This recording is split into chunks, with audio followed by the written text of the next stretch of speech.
Hello and welcome inside White House Field as the Harwich Mariners are set to take on the Hyannis Harbor Hawks. I'm Austin Rooney alongside my broadcasting partner Thomas Anzarella. And Thomas, first let's start with last night's game versus the Cotuit Cavaliers. The Harwich Mariners had a tough loss last night. No, it was definitely a tough loss. They just took a while to get the bats going, and in the end they came up just short with a couple late inning rallies to try to get going, especially the ninth inning with bases loaded and 2 outs. Just a line drive couldn't find the hole off the bat of Chris Galland. So unfortunate for the Mariners. I'm going to pull off the victory, but a nice way to continue their stride after winning 2 games and losing to Chatham, trying to get back on the right track. So they fall back behind 500 now, 11, 12, and 1 with their current record. But I think not that bad of a game yesterday. The bats came around towards the end, and the pitching by Buckner was excellent. So we'll have to see if Dreyer this evening can try to continue that pitching. And you mentioned Jack Dreyer. Let's take a look at tonight's pitching matchup for the Harwich Mariners. It's Jack Dreyer taking the mound for the Harwich Mariners. Did not allow a single run in his last outing versus the Chatham Anglers. And on the mound for the Hyannis Harbor Hawks is Jeremy Randolph. Break down this matchup. So Jack Dreyer pitched excellent in his road. He got a no decision, but the Anglers were able to top the Mariners by a score of 5-1 back on June 30th. That was the last time he pitched. He's made 4 appearances so far, 2 from as a starting pitcher. Remember, he pitched against us in Hyannis, got a little roughed up. He pitched probably about 3 excellent innings and then ran to the 4th and 5th, ran to a little bit of treble. So the ERA might not reflect how the game was actually played. He did record 4 strikeouts and 4 1/3, but gave up 3 runs, or 4 runs, 3 of them being earned. So Dreyer really looked a lot better his last time out. He only gave 1 run. It was unearned actually, and only gave up 5 hits with 4 Ks through 5 innings. So let's try to continue things here in the right direction, and with that rest, it might add up for him for a nice quality start. However, Jeremy Randolph might be just a bit better. Randolph so far, he is 22 punch-outs on the year, which is good for 5th in the league, and he's made 2. He's kind of a similar situation. He's made 2 starts and 4 appearances, and his last start against Bourne, he got the no decision. He gave 3 runs and 4. Basically, kind of what Dreyer had his first time out. So they're kind of in similar situations, and this is also Randolph's 3rd time pitching now against Harwich. He made a bullpen out of the bullpen the first game in Hyannis, and then he made the start against Harwich in a 2-0 victory in 4 2/3. Gave up no runs, 5 hits, 2 walks, and 5 strikeouts. So, as we've seen from Randolph, he's gotten better over time against facing the same team. So, 3rd time around, it can be a toss-up whether the hitters are going to benefit from seeing a pitcher more times, or the pitcher might react just a bit better to the hitters. Yeah, Jeremy Randolph out of Wright State had a really strong year this past season, 2.55 ERA, and you mentioned it versus Harwich. He's been outstanding in 6 2/3 innings of work, has not allowed a single earned run. And we transition from there into the players to watch for tonight's game. Who do you look for out of both teams tonight, Thomas? Well, I would say for Hyannis, they're a team that the run differential is probably the worst in the league, but they've found a way to win. They're kind of a grit and grind team. They'll get guys on base. When they have guys on base, they will take advantage of that. So I think Dreyer is going to need to get on with his quality starts out, as starting pitching has done all year for the Mariners. And then probably the 2 players to watch for on Hyannis are probably their number 2, 3 guys, with Braden Como and Matthew Barefoot. Those 2 guys have been killing it at the plate for the Harbor Hawks. They're right now 2nd and 3rd respectively in the league in average, with Barefoot in 2nd, Como in 3rd, and then in the 6th is Gray. Gray is unfortunately not on up this evening, but he's better. He's 6th in the league in average with a 3.45 average. So there's a lot of dangerous weapons in this lineup, especially with Todd Lott as well, who's leading the league, tied for 1st in the league with Andrew Vaughn and Spencer Torkelson. Lott has 5 long balls on the year. He's in the 5 hole as well. So there's kind of a mix-up around this lineup for the Harbor Hawks. So it should be interesting how Dreyer will attack these hitters and how he does. And who do you look for offensively for the Harwich Mariners tonight? Well, the Harwich Mariners have been kind of the same over the last couple games. That's been Aaron Shunk and Andre Lipsius. Those have been the RBI machines for the Mariners. Those 2 guys have really been stringing together a nice strew of games, a couple base hits. Shunk now with an 8 RBI game streak going on, and Lynch has been a guy that's been hitting the ball hard off. He's got to really adjust to the wood and bat and really starting to hit some balls hard around the ballpark. So we'll see. We'll see if Lipsius can continue that trend here and keep Rivera 2 in the 9 hole. I think Rivera's been when he's been down the 8-9 area, he's been considerably well. So we'll see if he can continue that. We'll step aside for the national anthem. Be back for the first pitch. You're listening to Mariners baseball on the Harwich Mariners Radio Network.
Welcome back on a beautiful Monday evening as we are just moments away from the first pitch at White House Field. The Harwich Mariners set to take on the Hyannis Harbor Hawks.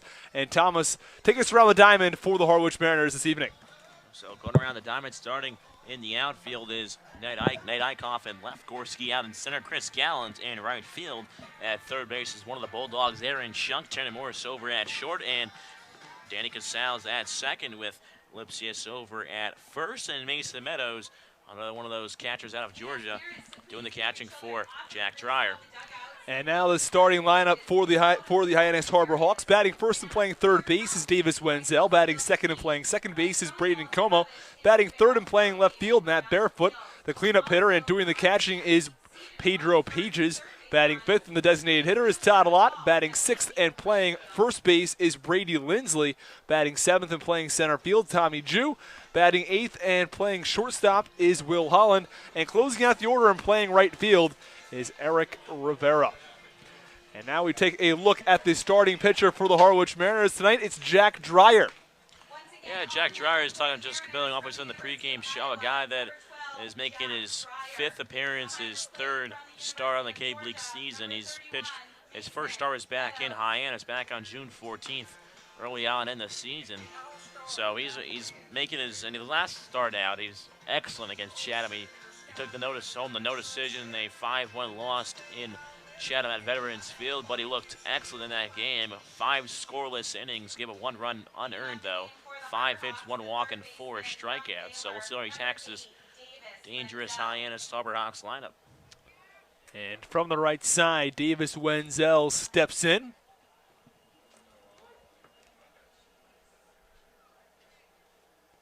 And the first pitch from Dreyer is swung on and fouled off down the right field side, out of play, and count 0-1. Harwich Mariners looking to rebound off of a couple of tough losses versus both the Chatham Anglers and the Cotuit Kettleers as the 0-1 pitch misses outside and the count 1-1.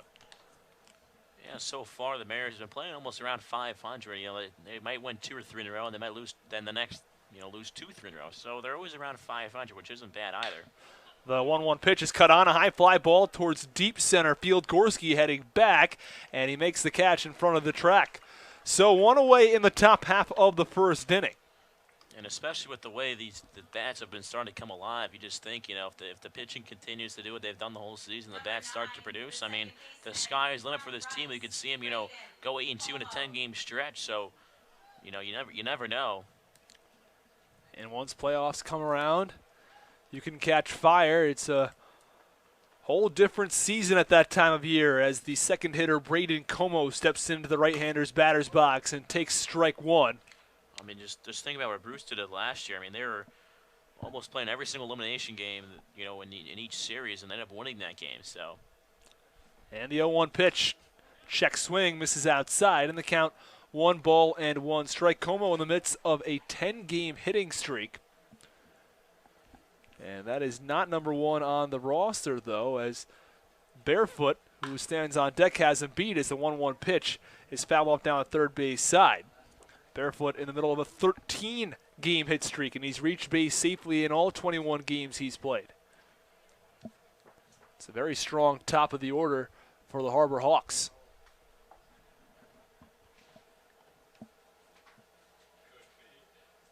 1-2 pitch to Como. Misses low for ball 2, and the count 2-2.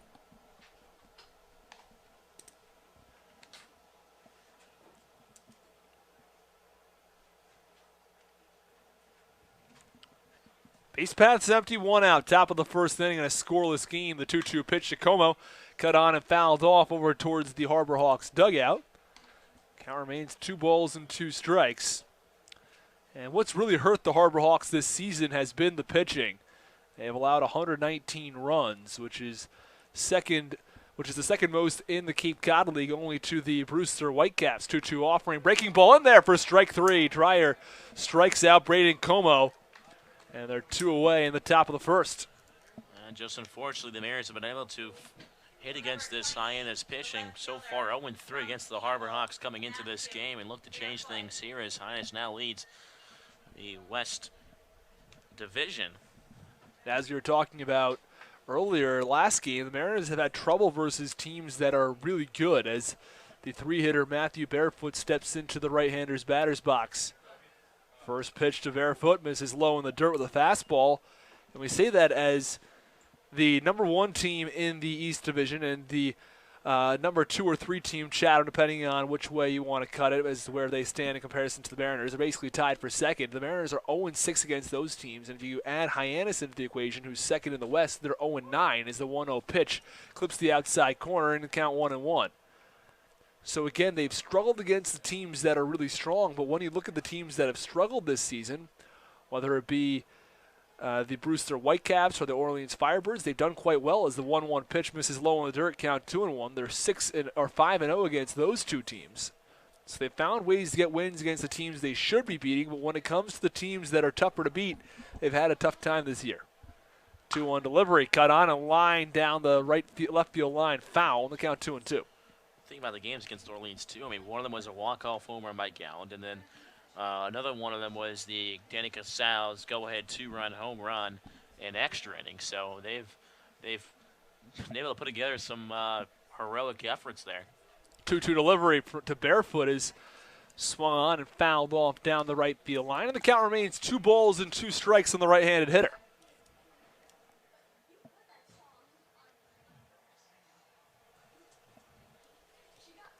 Barefoot steps back in from the right side. The 2-2 pitch.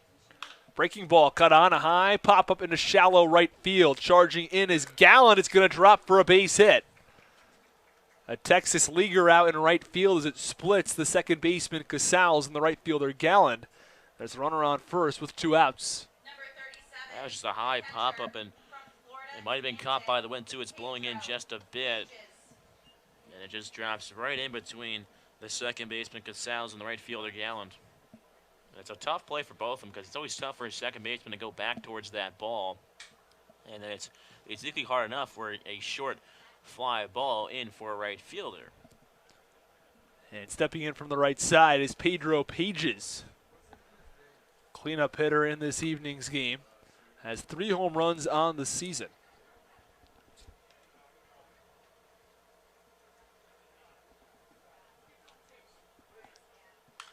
The first pitch is cut on and fouled off.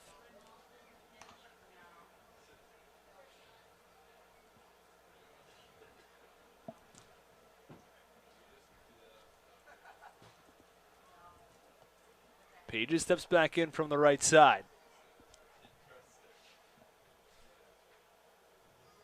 The 0-1 pitch swung on a high pop up over towards the Hyannis dugout, fouled out of play, in the count 0-2.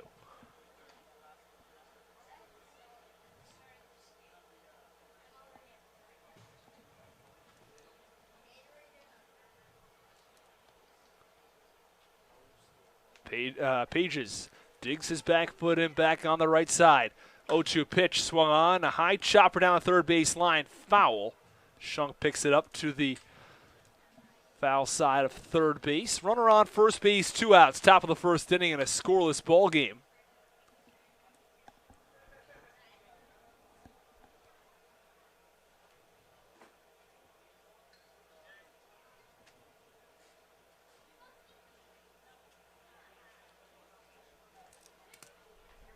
Barefoot leads off first, 2 outs. The 0-2 pitch from Dreyer. Cut on and missed. Breaking ball gets Pages swinging, and that'll do it for the top half of the first inning. The Harbor Hawks strand 1. After the top of the first, it is the Mariners nothing. And the Harbor Hawks nothing. You're listening to Mariners Baseball on the Harwich Mariners Radio Network.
Welcome back in the bottom half of the first inning in a scoreless ball game. Stepping in from the right side is Chris Galland. And Thomas, take us around the diamond for the Hyannis Harbor Hawks. Matthew Barefoot over in left field, Tommy Chu out in center, Rivera over in right, Davis Wenzel at third, Holland at short, Como at second, Lindsay at first, and Pedro Page is doing the catching for Jeremy Wright. First pitch to Chris Galland is cut on and missed.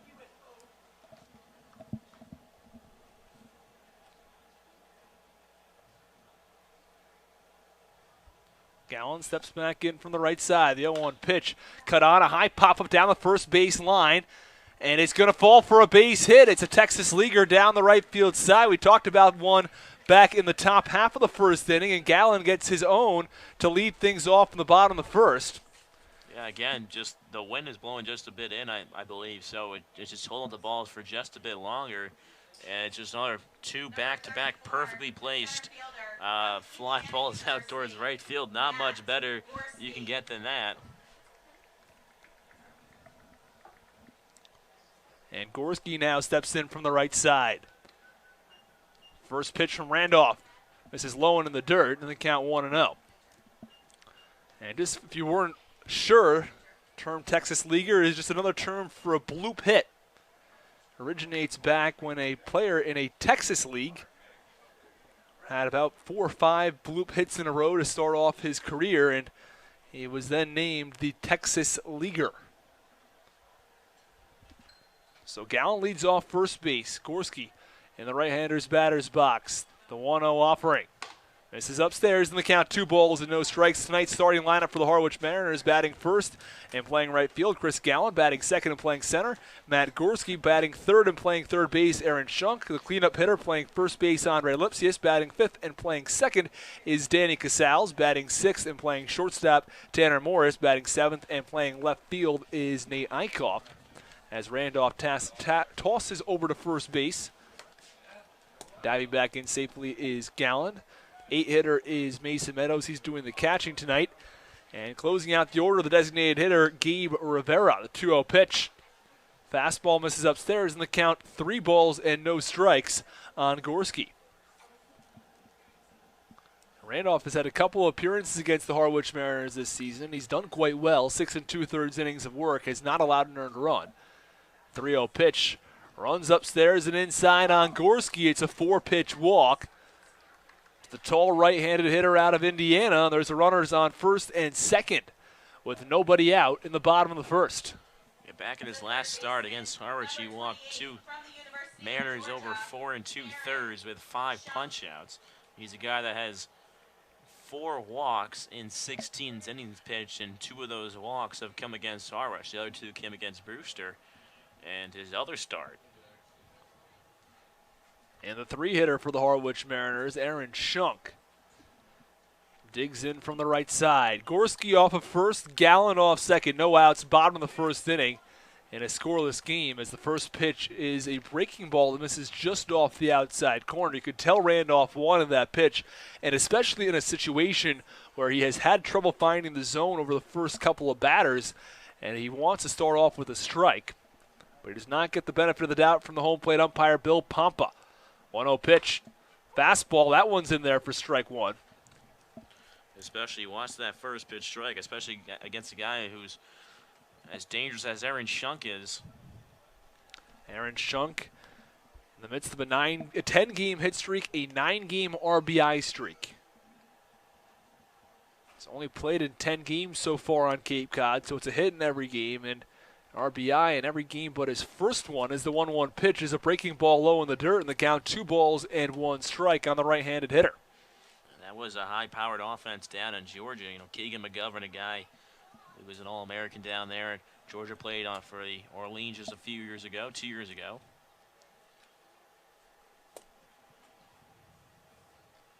The 2-1 pitch cut on, a high fly ball down the left field line, tailing foul over towards the Harwich Mariners bullpen. The count even at 2 balls and 2 strikes. Shunk hitting .390 so far on Cape Cod.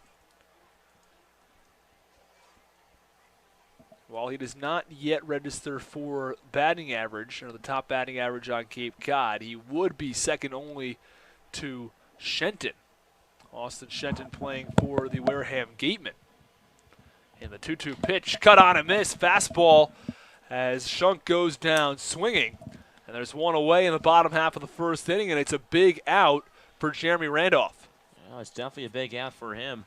As now he could just one pitch away from getting out of this inning. As Shunk has a word with his teammate Danny Casals, who's on deck. Andre Lipsius digs in from the right side. Only two left-handed hitters in tonight's lineup. It's Tanner Morris and Nate Eichhoff. The first pitch misses low, and the count 1-0. Randolph is a right-handed hitter, so it's not like they're trying to play matchups tonight with the large number of right-handed hitters in the lineup.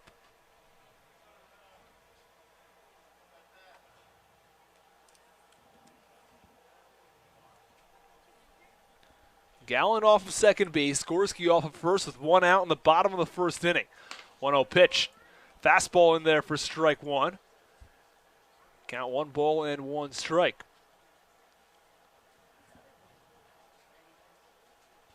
Andre Lipsius 7 for his last 17 at the plate. It's over the past 5 games, including 2 home runs during that span. The 1-1 pitch, check swing. And it's in there for strike 2 nonetheless in the count 1-2.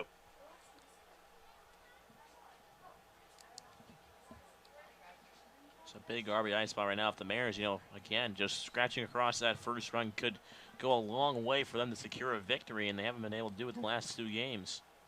And the 1-2 pitch swung on. A line drive through the hole on the right side for a base hit. Heading into third base and pulling up is Chris Gallen. So the bases are loaded with 1 out. After a single into right field off the bat of Andre Lipsius. That was another hard hit ball by Lipsius, who said in the pregame show he's been a guy that's been really putting things together now with the wood bat. He's been hitting a lot of hard hit balls, even though not all have been dropped for base hits. He's at least hitting the ball hard, and that's something good to see. He lines it just past the outstretched arms of Braden Como over there at second base, and that's why Gallen had to wait just a little bit to see where the ball was going to end up. And digging in from the right side, the right-handed hitter, Danny Casals out of Maine. We've seen his power this season. He had a home run versus Orleans, and he had 14 back in college. First pitch is cut on and chopped foul down the third baseline. Count 0-1, and it's become an easier opportunity now for the Harwich Mariners to try to play to run. A sac fly should do it. A ground ball in the infield, while there is a double play threat, could also score the run if it's just the fielder's choice. The 0-1 pitch. Fastball misses upstairs in the count 1 ball and 1 strike. And this is actually the exact situation that Harwich was working on in BP today. Bases loaded, 1 out. You got to put the ball in the air, and that's what these Harwich Mariners hitters were actually practicing. Well, let's see if it'll pay off here. The 1-1 pitch goes around and a check swing in the count 1-2. It was a breaking ball a little bit low and out of the zone. But he goes around and the count's 1-2. Gallen off third, Gorski off second, Lipsius leads off of first base. 1 out, bottom of the first inning, a scoreless game from White House Field. The 1-2 pitch to Casals. Fastball cut on and missed, struck him out. And he goes down swinging for the second out of the bottom of the first inning. Yeah, Wright's had 2 big Randolph, has had 2 big punch outs this half inning. Both his outs so far, and that's another big one now. Is just he doesn't have to worry about the fly ball out to the outfield with 1 out. Another 2 outs. He'll take any out now.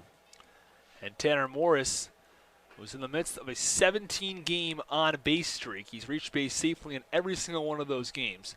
First pitch cut on and fouled off down the left field line, out of play, in the count 0-1. He's found himself in the 6th spot tonight. He's sort of been all over the lineup, and it will help at least with the bottom of the lineup, finding him in the 6th spot. Yeah, no, especially if you get Shunk and Lipsius, those 3-4, and Casals, those 3-4-5 guys on, Morris can drive in some runs. He's proving he can put the ball in play. 0-1 pitch swung on and fouled off towards the Harwich Mariners bullpen, and the count no balls and 2 strikes. Yeah, someone on the hill tried to do a little scoop job with that, just You know, if you're a Harwich Mariners coach, you got to stay down on that pick. You know, you got to keep the hat down. You can't come up too quickly. My view was cut off of the Harwich Mariners bullpen from this window. I couldn't quite see it. I just saw that it went over towards the bullpen. Space is loaded with 2 outs. 0-2 pitch. Misses outside with a fastball on the count 1-2.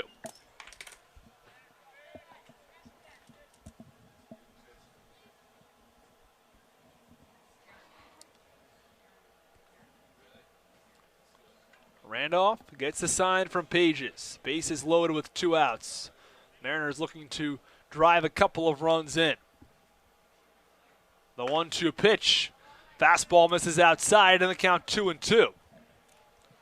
Good take there by Morris. Really close pitch, but able to lay off. And especially the outside corner, the toughest pitch for a lefty to hit. Especially low and away, a fastball. First fastball was up and away. This most recent one, as you mentioned, a little bit lower and away. And the 2-2 pitch. Cut on, a blooper into left field for a base hit. Gallen scores. Rounding third is Gorski. He'll score. It's a 2 RBI single off the bat of Tanner Morris, and the Harwich Mariners jump on top 2-0 in the bottom of the first. And this is a big boost for the Mariners now, as I mentioned just early in the broadcast. Scoring those first runs, it really gives your pitcher a lot of confidence on the mound. So when Dry goes back out the next half inning, it really helps as a pitcher on the mound, knowing, hey, I got a 2-run cushion right now, and you don't feel like you have to force anything, and you know you're not afraid to make a lot of mistakes with your pitches. And Tanner Morris, who has been big for the Harwich Mariners all season long, comes up for the big for the Mariners in the bottom half of the first inning. And the 7-hitter, Nate Eichhoff, who digs in from the left side, takes ball 1 outside. We mentioned a little bit about there are only 2 left-handed hitters in the Mariners lineup and how they're probably not playing strategy with so few left-handed hitters. But I think even more than that, the lefties are back-to-back. Usually you'd think you'd spread them out in the order, so the pitching staff would have to work around the left-handed hitters as the 1-0 pitch runs inside and the count 2-0. Well, especially, too, you know, in this situation where if a pitcher gets into trouble, he's going to have to face back-to-back left-handers right in the middle to the bottom half of the lineup, which is always a tough task for a pitcher to deal against. Runners on first and second, 2 outs. Nate Eichhoff waves his bat in the left-hander's batter's box.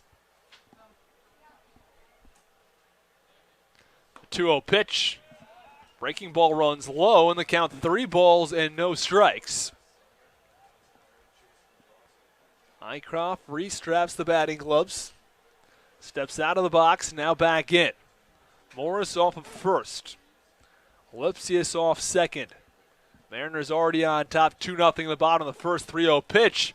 Fastball misses well inside, and Nate Eichhoff draws a 4-pitch walk.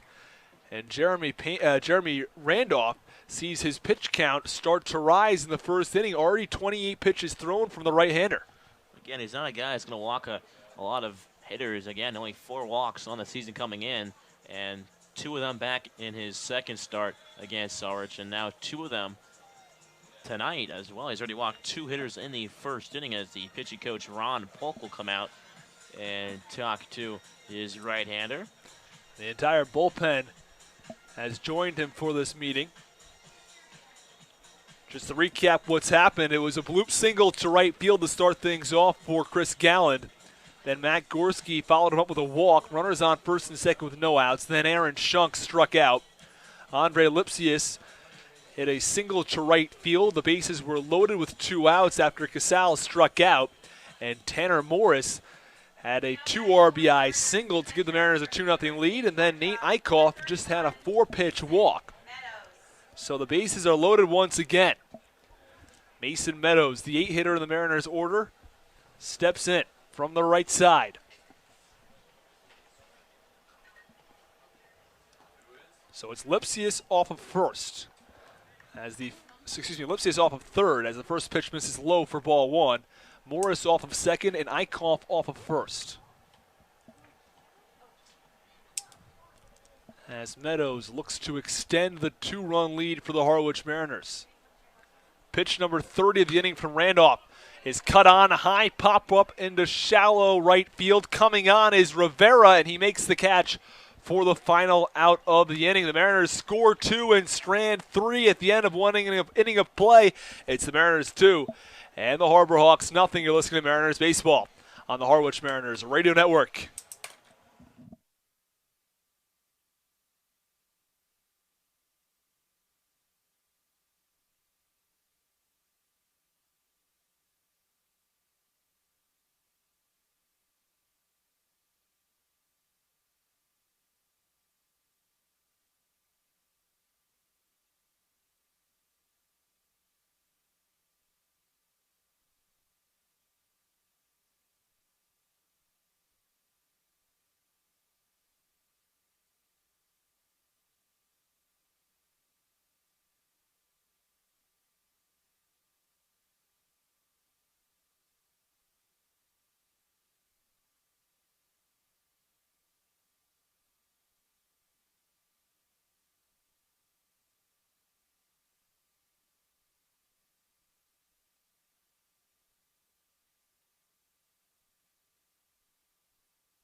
Back from White House Field in the top half of the second inning, the Mariners put up 2 runs in the bottom half of the first and lead this game 2-0. As Todd Lott, the designated hitter for the Hyannis Harbor Hawks, digs in from the right side.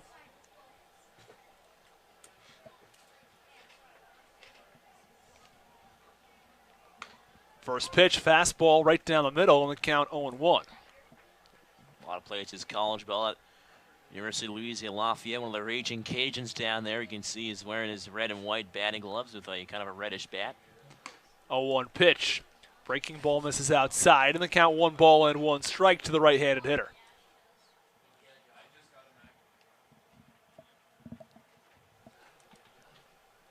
The 1-1 cut on and fouled off down the right field side, out of play. And lots of guy that has a lot of power here in the 5-hole for the Harbor Hawks. He has 5 long balls on this season, which is good for tie for first with a nice crew up there with Spencer Torkelson and Andrew Vaughn. 1-2 pitch. Breaking ball cut on and missed. He struck him out. There's one away in the top of the second. Now, I will say that's not quite a fair comparison, though, because Torkelson and Vaughn both left for Team USA about a week and a half ago. So, yeah, I know, but I mean, still, don't get me wrong, impressive, yeah. Impressive, don't get me wrong. But still, since they left, I guess it's now two full weeks now. I think it was that Monday. Well, that's why we're saying, we were talking with the Chatham broadcast sometimes. Won't be surprised when Torkelson comes back and still will lead the whole league in home runs, even though they left for 2-3 whole weeks, And the first pitch to the left-handed hitter, Brady Lindsley, is in there for a strike. I believe they're down in Atlanta now at SunTrust Park, but following their Team USA on Instagram. They've generally been in the southeast. Yeah, they're in Cary before, and then Durham. 0-1 pitch, swung on and chopped over to short Morris Fields. Throw across the diamond, and it's in time, 2 away in the top of the second. This is a very similar start to what Dreyer had in his first time out against Hyannis. He pitched a very nice game, and so far it is 3 punch-outs and an inning and 2/3. So Dreyer is pitching very well on the mound right now for the Mariners. You can tell he's definitely feeling comfortable throwing all his pitches. Features a nice arsenal, too. A couple off-speed pitches, a change-up, slider, curve. So the 7-hitter Tommy Jew digs in from the right side, and first pitch is cut on and missed, count 0-1.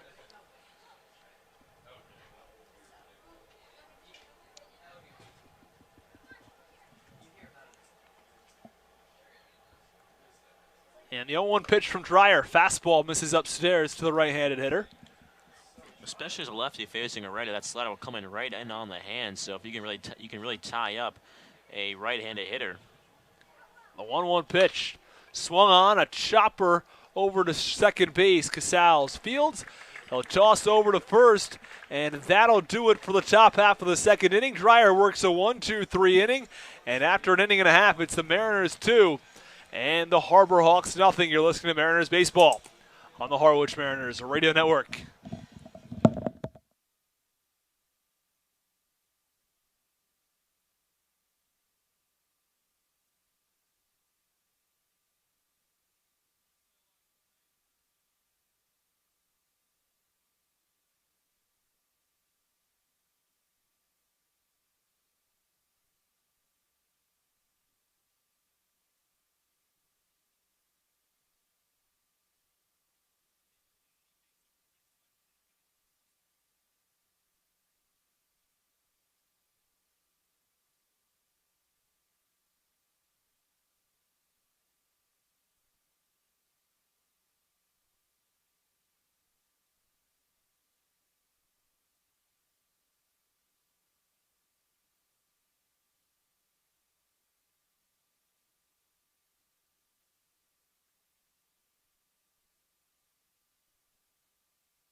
And Gabe Rivera steps into the right-hander's batter's box, bottom of the second inning.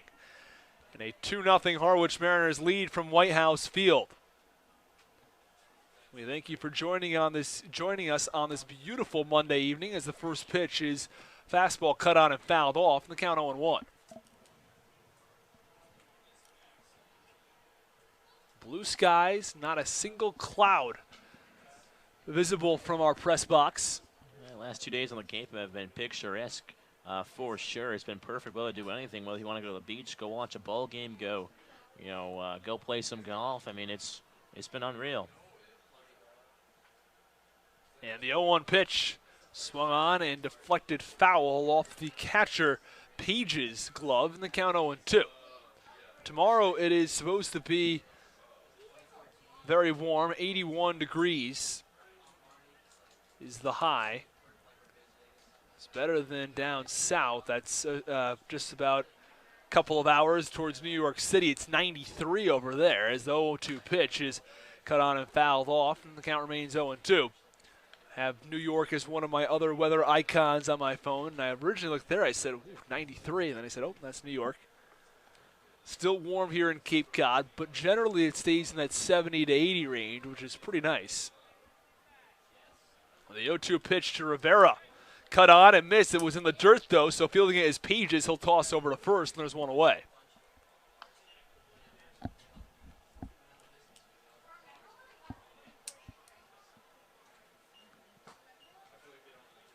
And Chris Gallant was the leadoff hitter in the Mariners' order. Kicks around some dirt in the right-hander's batter's box. One away in the bottom half of the second inning. 2-0 Mariners lead. They scored their runs off of a 2 RBI single from Tanner Morris.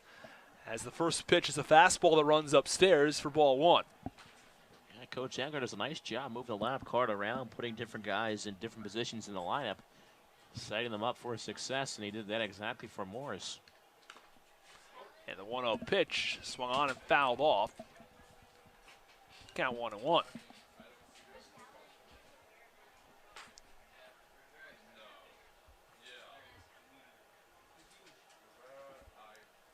Gallant digs his back foot in. One out, base path's empty in the bottom of the second. 1-1 pitch. Fastball misses well low and outside, and the count 2-1.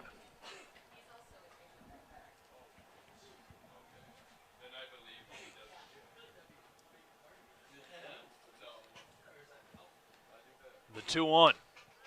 Fastball on the inside corner, and the count 2 balls and 2 strikes.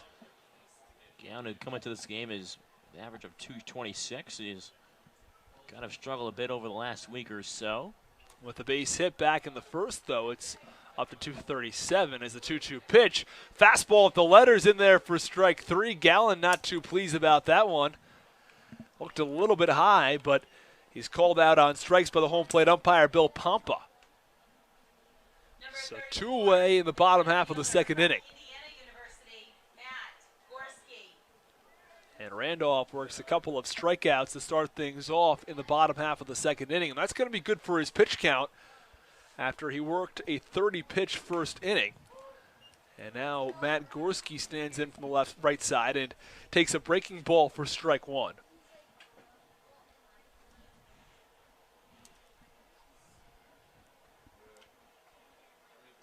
A 1 pitch, swung on and missed, count 0-2. And so far, Randolph has really settled down for the Harbor Hawks now, with back-to-back punch-outs to start off this bottom of the second inning after giving up 2 runs. He's looked a little bit better this time around. Mariners lead this game 2-0. The 0-2 pitch, swung on and missed, struck him out. And Randolph recovers from the tough first inning and strikes out the side of the bottom of the second. You're listening to Mariners Baseball on the Harwich Mariners Radio Network.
Top half of the third inning from White House Field as the Harwich Mariners lead in this contest 2-0. And stepping in for the Hyannis Harbor Hawks is William Holland. It was actually interesting yesterday in Hyannis' win over Wareham. Wareham actually protested the game. And Wareham's pitcher was trying to be substituted later in the game as a designated hitter. First pitch, fastball cut on and lined up the middle for a base hit. So Holland is aboard to lead off the top of the third inning with a single. As yesterday, so Wareham tried to substitute their pitcher in for a designated, which there is a rule, I guess, a very small rule in the NCAA baseball rulebook, which says that as long as you play in the field for inning or whatever, there's some rule, and they try to circumvent it and try to put them in, but the umpire said no. And so Wareham went out and said, we're protesting this game from now on. Which, I mean, there really isn't much. The game just goes on. It's just under protest. But what is the result as the first pitch is at the letters for strike 1? If it is ruled that, the call was made incorrectly, what would then happen if it's under protest? Is there any change? Do they go back and redo the game from that point? What happens? As the 0-1 pitch runs inside and ends up hitting Eric Rivera. Well, I'm not exactly sure, and it's up to Wareham if they want to file I believe a complaint. Then they have to file it officially into the league office. So it's up to them of what they want to do, and they have 24 hours to do it, is what I've been told. So it just depends, if they did it by the deadline today or not. believe our commissioner's actually just right outside here on the deck, so we can ask him about that. So runners on first and second with no outs in the top of the third inning. It's an interesting rule. I remember back in I believe it was the NLCS between the Braves and the Cardinals, and a pop-up into left field. It was probably 75 feet outside the infield, and they called the infield fly rule when the shortstop tried to come out, and they didn't make the catch. And the Cardinals put the game under protest. And stepping in is the leadoff man for the Harbor Hawks, Davis Wenzel from the right side. First pitch fastball on the outside corner, and the count 0-1. Yeah, I believe that was one of the last runs for Chipper Jones, who's now a Hall of Famer. Was in one of those games. I think it was one of his last years in a Braves uniform. Remember the fans at Turner Field, every time a ball went out towards the outfield, they start yelling infield fly. And the 0-1 pitch. Misses outside, and the count 1-1. The other part about that was that normally in the MLB there are 4 umpires, but for playoff games they expand it to 6. They have an umpire down the right and the left field lines. And the controversy was that the left field umpire was the one who made the call as the 1-1 pitch is cut on a high pop-up foul down the first base line out of play. Yeah, I remember that they actually went into that because I believe it was when the Twins were playing the Yankees. I remember one time Joe Mauer was one of my favorite players growing up, and he lined a ball down the left field line. It was completely fair by about 5 feet, and then the umpire on third base called a foul. And there was no video evidence, where they could overturn at the time, so I was pretty irate about that. The 1-2 pitch. Fastball cut on and fouled off to the backstop, and the count 1-2.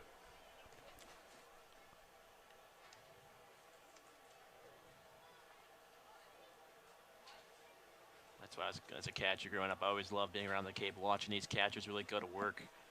I was able to watch Matt Wieters when he played in New Orleans, and Mike Zunino when he came up, when he was a Golden Spikes Award winner. 1-2 pitch, breaking ball cut on, a high fly ball to right field. Gallen makes the catch, and the throw to third base is not in time. Advancing to second as well is Holland, or I beg your pardon, Rivera. Yeah, it was very smart base running by Rivera. He saw the throw as from Gallen's going to go directly towards third, so he tagged up as well. So now the Harbor Hawks will have 2 guys in scoring position, and it takes away the double play now because Rivera was able to tag up to second. So it's Holland off of third base, Rivera off of second. 2 guys in scoring position, as you mentioned. And those are the runner on second represents the tying run as Braden Como, who struck out looking back in the first inning, digs in from the right side and takes ball 1 upstairs and outside. And this is who exactly you want to have up in the lineup with Como and Barefoot on deck. If you're the Harbor Hawks, I mean, these 2 guys have been flat out raking this season with the bat. Como has a .347 average. The 1-0 pitch misses outside. Again, count 2-0. While Barefoot has a .382 batting average.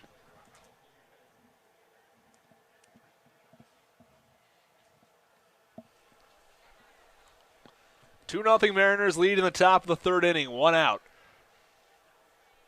The 2-0 delivery from Dreyer. Fastball again outside, and the count 3 balls and no strikes on the second hitter in the Hyannis batting order.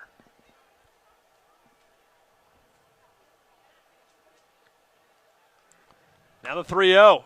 Ball 4 in the same spot. I think he was probably within 3 or 4 inches of that exact same spot on the outside part of the plate, or actually missing on the outside towards the right-handers or left-handers batter's box. But it was, again, basically the same spot every pitch from Dreyer. Yeah, no, it's just everything was up and away, which could mean a meaning of multiple things. But it's not the worst thing in the world. They do get the double play back now, and it was a little conservative with those pitches. Not really trying to put anything on the inside half. And Matt Barefoot is the right-handed hitter who steps in. He takes ball 1 on a breaking ball outside, and Dreyer has been hitting that same area 5 to 8 inches off the plate towards the left-hander's batter's box. 1-0 pitch Fastball misses a little upstairs this time, the count 2-0, and now 6 consecutive balls from Jack Dreyer. And jogging out to the mound is the pitching coach, Steve Gruenberg. The catcher, Mason Meadows, joins him along with the third baseman, Aaron Shunk.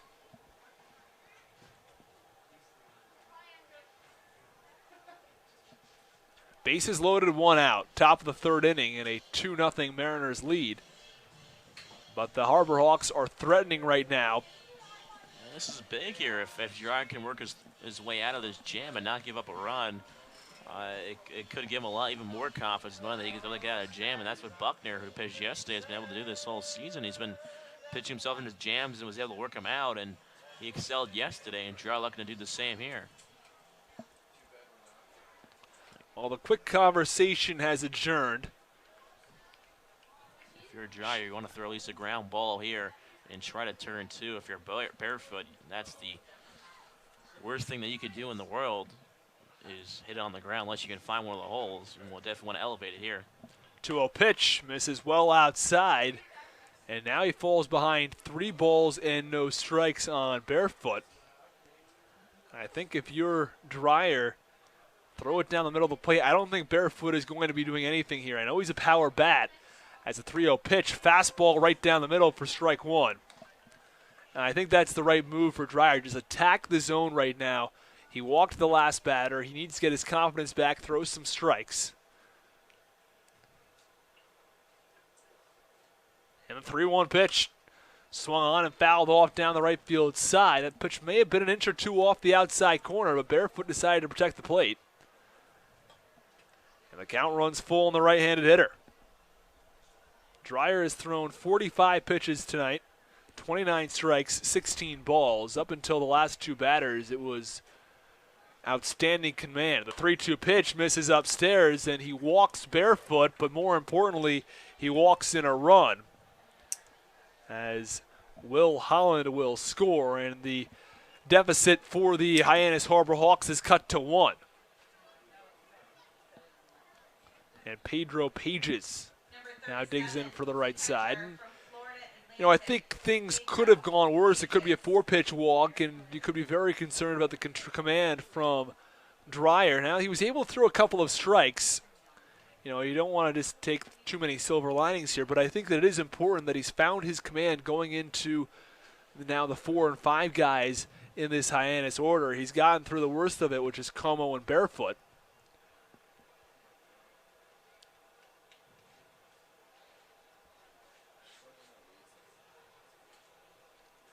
First pitch to Pages in there for strike 1 on the outside corner, and the count no balls and 1 strike.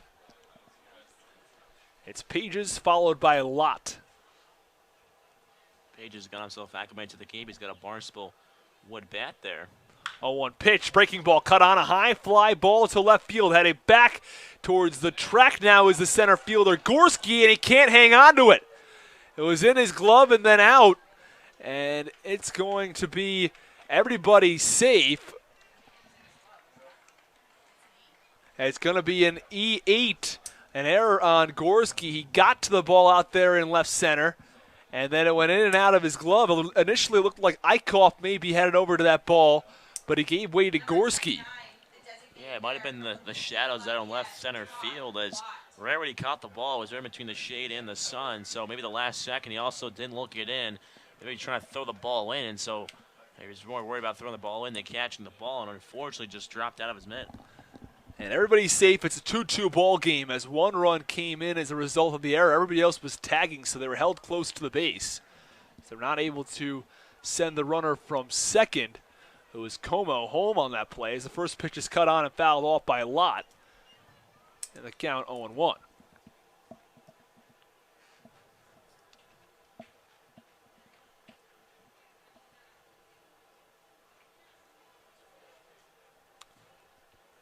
Bases loaded, 1 out. Top of the third inning. It's a 2-2 game. Harbor Hawks already have 2 runs in this evening.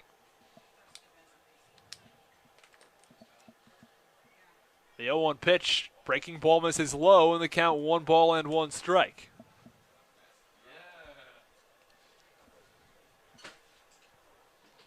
It was was a very good piece of hitting from Pages, but Matt Gorski was able to get over there, just couldn't squeeze the glove on that ball. 1-1 pitch, swung on, ground ball sharply over to second base, fielded by Casals, flipped to short for one. That's all they'll get. And a run scores, and the Hyannis Harbor Hawks now jump out to a 3-2 lead in the top of the third inning. Now that run's going to go down as unearned because it would have been the final out of the inning to get the out at second base. And now 2 away in the top of the third inning. Harbor Hawks lead this game 3-2 as Brady Lindsley digs in from the left side.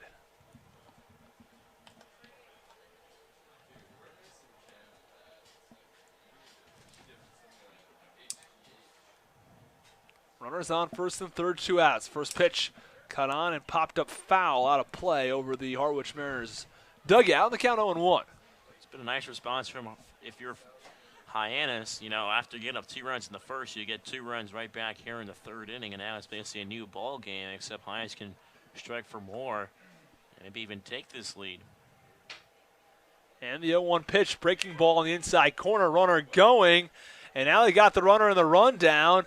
Lipsius looking back, the runner at the plate, and they're going to tag out Todd Lott over at first base. The Mariners executed that rundown perfectly, and the runner on third did not even understand what was going on. That was barefoot, and I think he just didn't quite understand that he was supposed to run home during that rundown. Yeah, I think he might not have understood the situation with 2 outs, and third base coach and his manager was telling him at the end of the play, like, you got to make a move down the third base line, and he just stood there a few steps off the bag. It was basically designed for him to get home and basically for the speedy lot to get caught on a rundown, and then he did for a little bit, but nothing happened really. It's a tough play, of course, if you're looking back the runner at second base and you're trying to have a rundown go on while the runner possibly could score.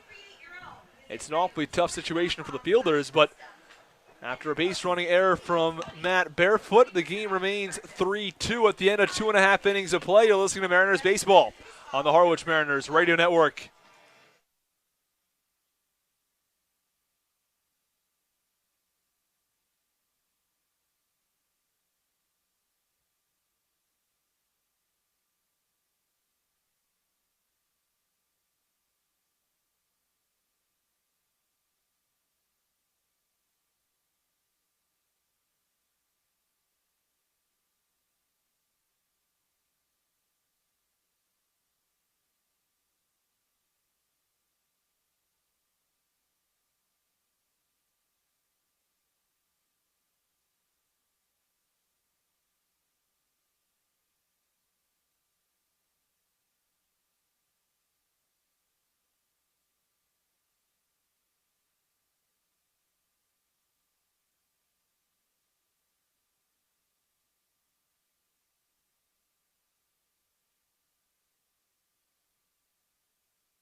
Welcome back in the bottom half of the third inning as the Mariners trail in this ball game 3-2. Mariners jumped out to a 2-0 lead in the bottom of the first, but the Hyannis Harbor Hawks responded with 3 runs of their own in the top of the third inning. So Aaron Shunk now steps in. Again, Mariners trailing by 1 run in the bottom of the third inning. Shunk has a 10-game hit streak going and a 9-game RBI streak, as the first pitch is cut on and fouled off to the backstop, count 0-1.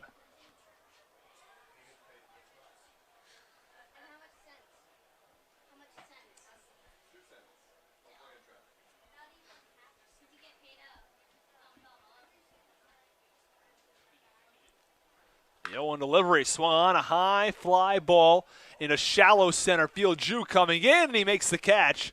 Nice running grab by the center fielder, Tommy Jew. And 1 away in the bottom of the third inning. It's the cleanup hitter, Andre Lipsius, who kicks around dirt in the right-hander's batter's box. He now steps in from the right side. 3, 4, and 5 hitters up in the inning. Shunk led things off with a fly out to center as the first pitch is a breaking ball in there for strike one. Four-hitter Lipsius to the plate. He had a 2 RBI single back in the bottom of the first. It's 0-1 pitch. Breaking ball cut on and missed, and the count 0-2 to the right-handed hitter. And the 5-hitter, Danny Casals, is on deck.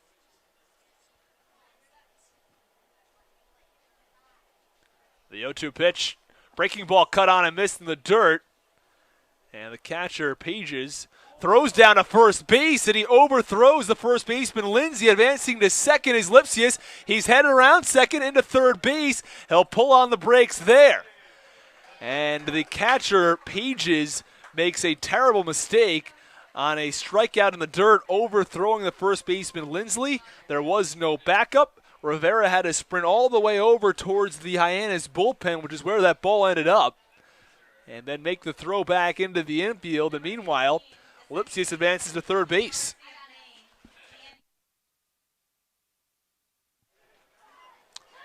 So a massive error from Pedro Pages, and there's a runner on third base with 1 out. And Danny Casals digs in from the right side and takes strike one on the outside corner with a fastball. So it's Lipsius off of third. 1 out in the bottom of the third inning, a 3-2 Harbor Hawks lead.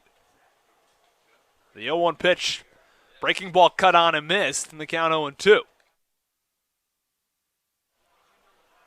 Really nice pitch by Randolph, low and out of the zone.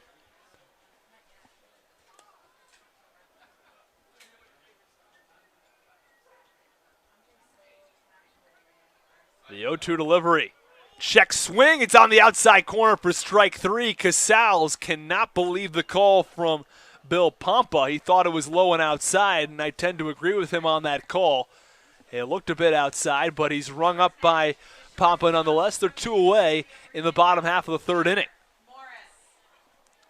And Tanner Morris, and I said it was Lipsius who had the 2 RBI single back in the bottom of the first inning. It was Tanner Morris who had the 2 RBI singles. The first pitch is cut on and ripped foul down the first base line.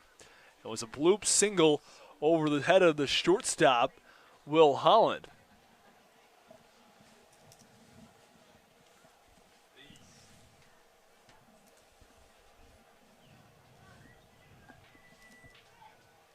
The 0-1 pitch swung on and fouled off right towards the press box behind home plate, and the count runs to no balls and 2 strikes.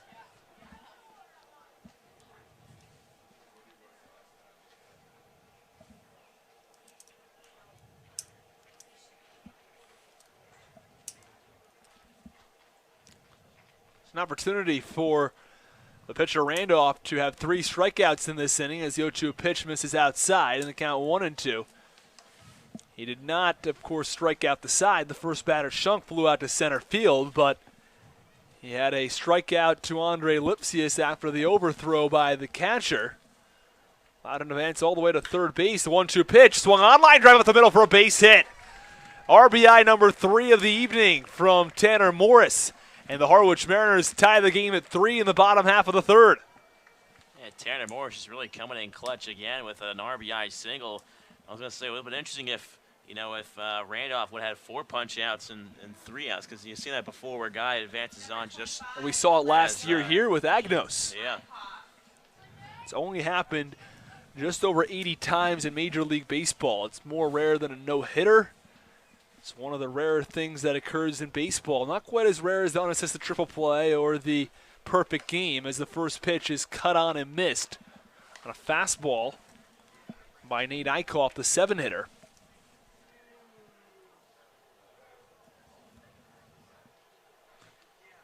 That's big for the Mariners to tie things back up at 3 with a nice RBI again from Tanner Morris. Tossing over to first base is Randolph. Tanner Morris had his average at 313 at the start of the day. It's up to 338. The 0-1 pitch to Eichhoff. Fastball on the outside corner, and the count goes to no balls and 2 strikes. It's nice to see the Mariners bats really coming around, whereas some games beginning of the year they couldn't even score 3 runs. They've scored 3 runs in the first 3 innings alone. So Morris leads off of first base, 2 outs, bottom of the third inning in a 3-3 ball game. The 0-2 pitch to Eichhoff, and it's a changeup cut on and missed.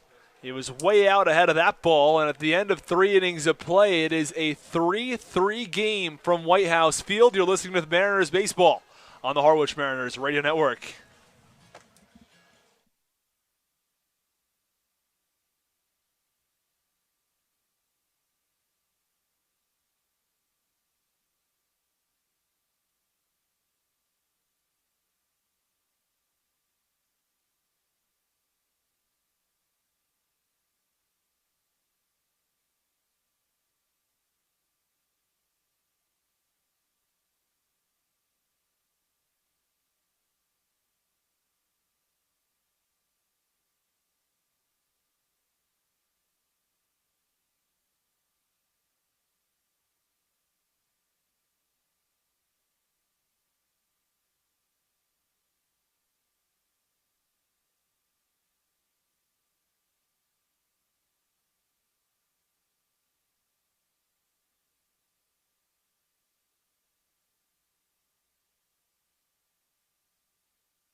And welcome back inside White House Field for the top half of the 4th inning. As the Mariners just tied things back up in the bottom of the 3rd with a run after Hyannis put up a 3 spot in the top half of that inning. So it's a 3-3 ball game with Jack Dreyer back out on the mound for the Mariners. First pitch fastball's on the outside corner for a strike to the first baseman, Brady Lindsley, who was up last half inning, but getting caught a pickle was a lot as they try to score a run, but just wasn't executed perfectly. Yeah, poor base running from the Hyannis Harbor Hawks. The idea was to have Todd Lott get himself stuck between first and second base and try to get Matt Barefoot to come home from third. And Todd Lott did his part of it. As the 0-2 curveball just misses a bit above the letters for a ball. But Matt Barefoot did not do his. So Todd Lott went about 2/3 the way between first and second. The Meadows threw down. He was caught in a pickle. And Barefoot just sat over there at third base as if nothing was happening. 1-2 curveballs look awfully good again at the knees this time, but just missing a bit inside for a ball. Again, it's 2-2 now on Lindsey. Pitch swung on and missed. Fastball right by him. It was down the zone, but Lindsey just wasn't expecting that one. He goes down on strikes for the first time this evening. And now make that strikeout number 4 for Jack Dreyer. There's one out here in the top half of the 4th inning. Yeah, 57 pitches now thrown from Dreyer.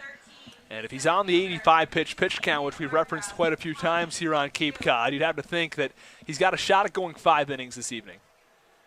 And he can give the Mariners an opportunity to win this ball game. First pitch to Tommy Jew is swung on and missed. Fastball just a bit up in the zone as the sun begins to part ways from this beautiful day on Cape Cod White House Field. As the sun is out of the field now as the 0-1 pitch is swung on and lined down the first base side. Foul out of play. Is giving it a look over there was Chris Gallen. So count is now 0-2 on the center fielder. Jew plays his college ball at UC Santa Barbara. He's one of the Gauchos. Native of San Ramon, California, making the trip over to the East Coast. As the 0-2 curveball just getting a piece was Jew, and he fouls it back into the screen. And they'll again at no balls and 2 strikes. So 1 out here in the top of the 4th, nobody on, 3-3 ball game. Harbor Hawks look to continue their red-hot streak as the 0-2 pitch is swung on and missed by Jew, and he goes down on strike. So back-to-back punch-outs delivered by Dreyer. Gets things going here in the top half of the fourth inning. Really nice pitch from Jack Dreyer outside and off the plate. And he gets a swing and a miss from Tommy Jew. And his command has looked really good ever since he struggled with it in the in the top of the third inning. When he had a couple of consecutive walks and he walked in a run, his command has looked really good since then. That first pitch is cut on a miss. This time looked like a changeup to the shortstop, Will Holland. He singled and scored back in the third inning. Was the first runner to score for the Harbor Hawks as the 0-1 pitch is on the outside corner for a strike. And again, Dreyer really looking at his pitch as well. Cavs now 0-2 on Holland. He looks to get a 1-2-3 inning against these Harbor Hawks.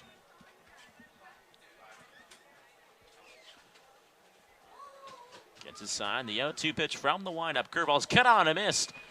And holding on was Meadows, and that was a great 1-2-3 inning from Jack Dreyer as he strikes out the side and keeps the score at 3-3 between the Harbor Hawks and the Mariners after 3.5. We're listening to Mariners Baseball on the Harwich Mariners Radio Network.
And welcome back inside White House Field for the bottom half of the fourth inning. It is a tie ball game at 3 between the Harbor Hawks and the Mariners. Mariners have dropped 2 in a row, looking to get back on track. Harbor Hawks took a big win yesterday over the Wareham game, and as they're tied in the points column in the West Division.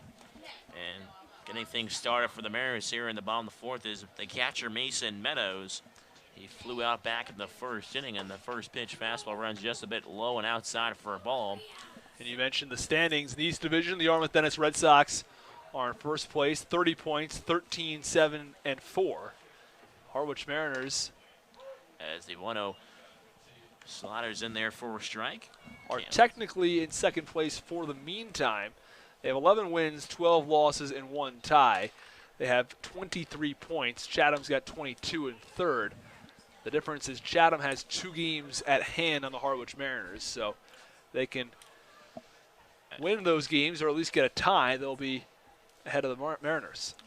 One pitch just misses a bit low and inside for a ball. Count is now 2-1 as Meadows slaps the 2-1 pitch down the third baseline, foul towards the bullpen area. Canning is back up at 2 balls and 2 strikes. And the fourth team in the East is Orleans. They're 9-13-1, and in dead last in the East and dead last in the league for that matter are the Brewster Whitecaps, who are 4-17-3. Right now, Orleans leading the Anglers 3-0, so that's good news in that, as Orleans has won 3 of their last 4 games as a 2-2 pitch bounces in the dirt for a ball. They lost last night to the YD Red Sox in a big way. Chatham did, yes. That's right, sorry. And Chatham lost 10-1.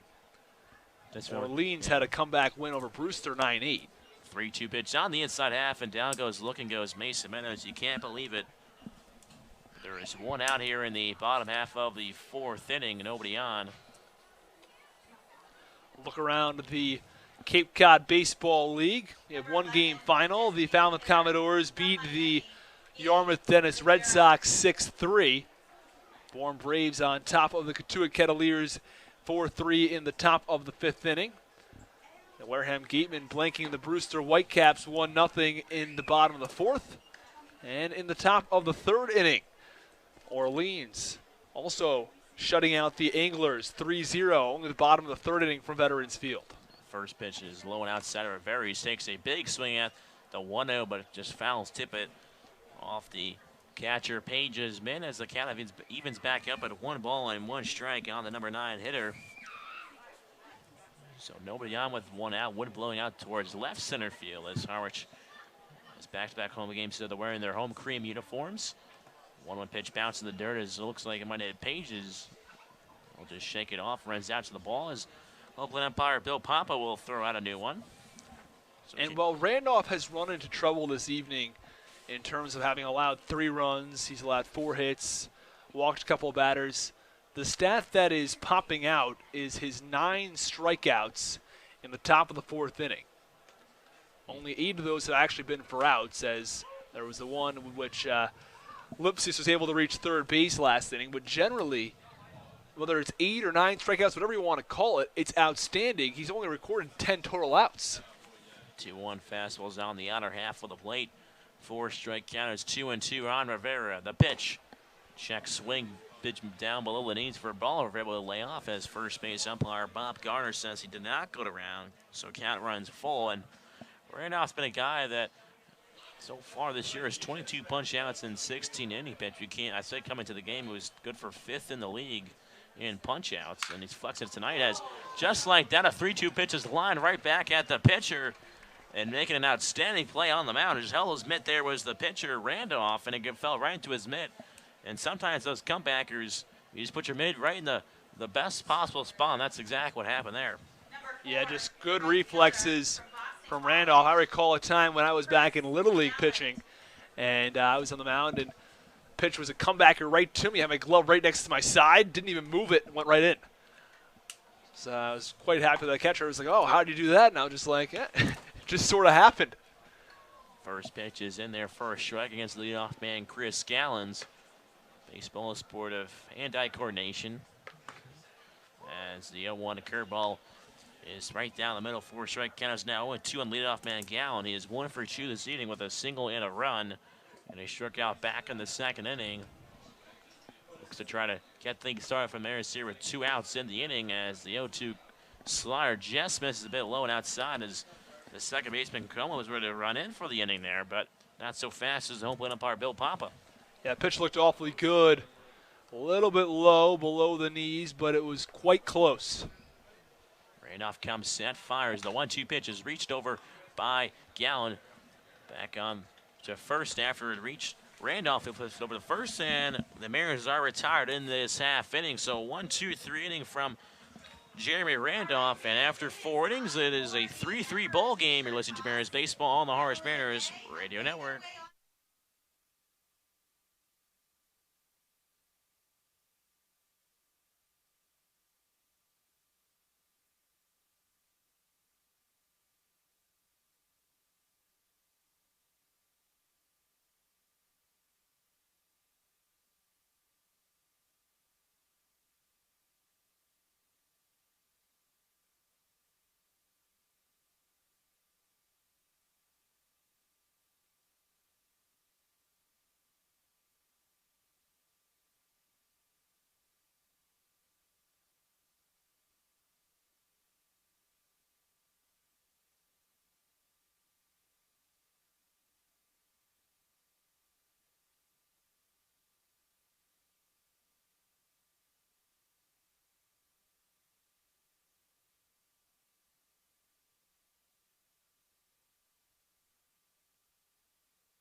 And welcome back inside the broadcast booth from White House Field for the top of the 5th inning between the Hyannis Hawks and the Harwich Mariners. Jack Dreyer, the southpaw, is back on the bump for the Mariners, and he'll be set to face the 9-1 two-hitters for this Hawks lineup.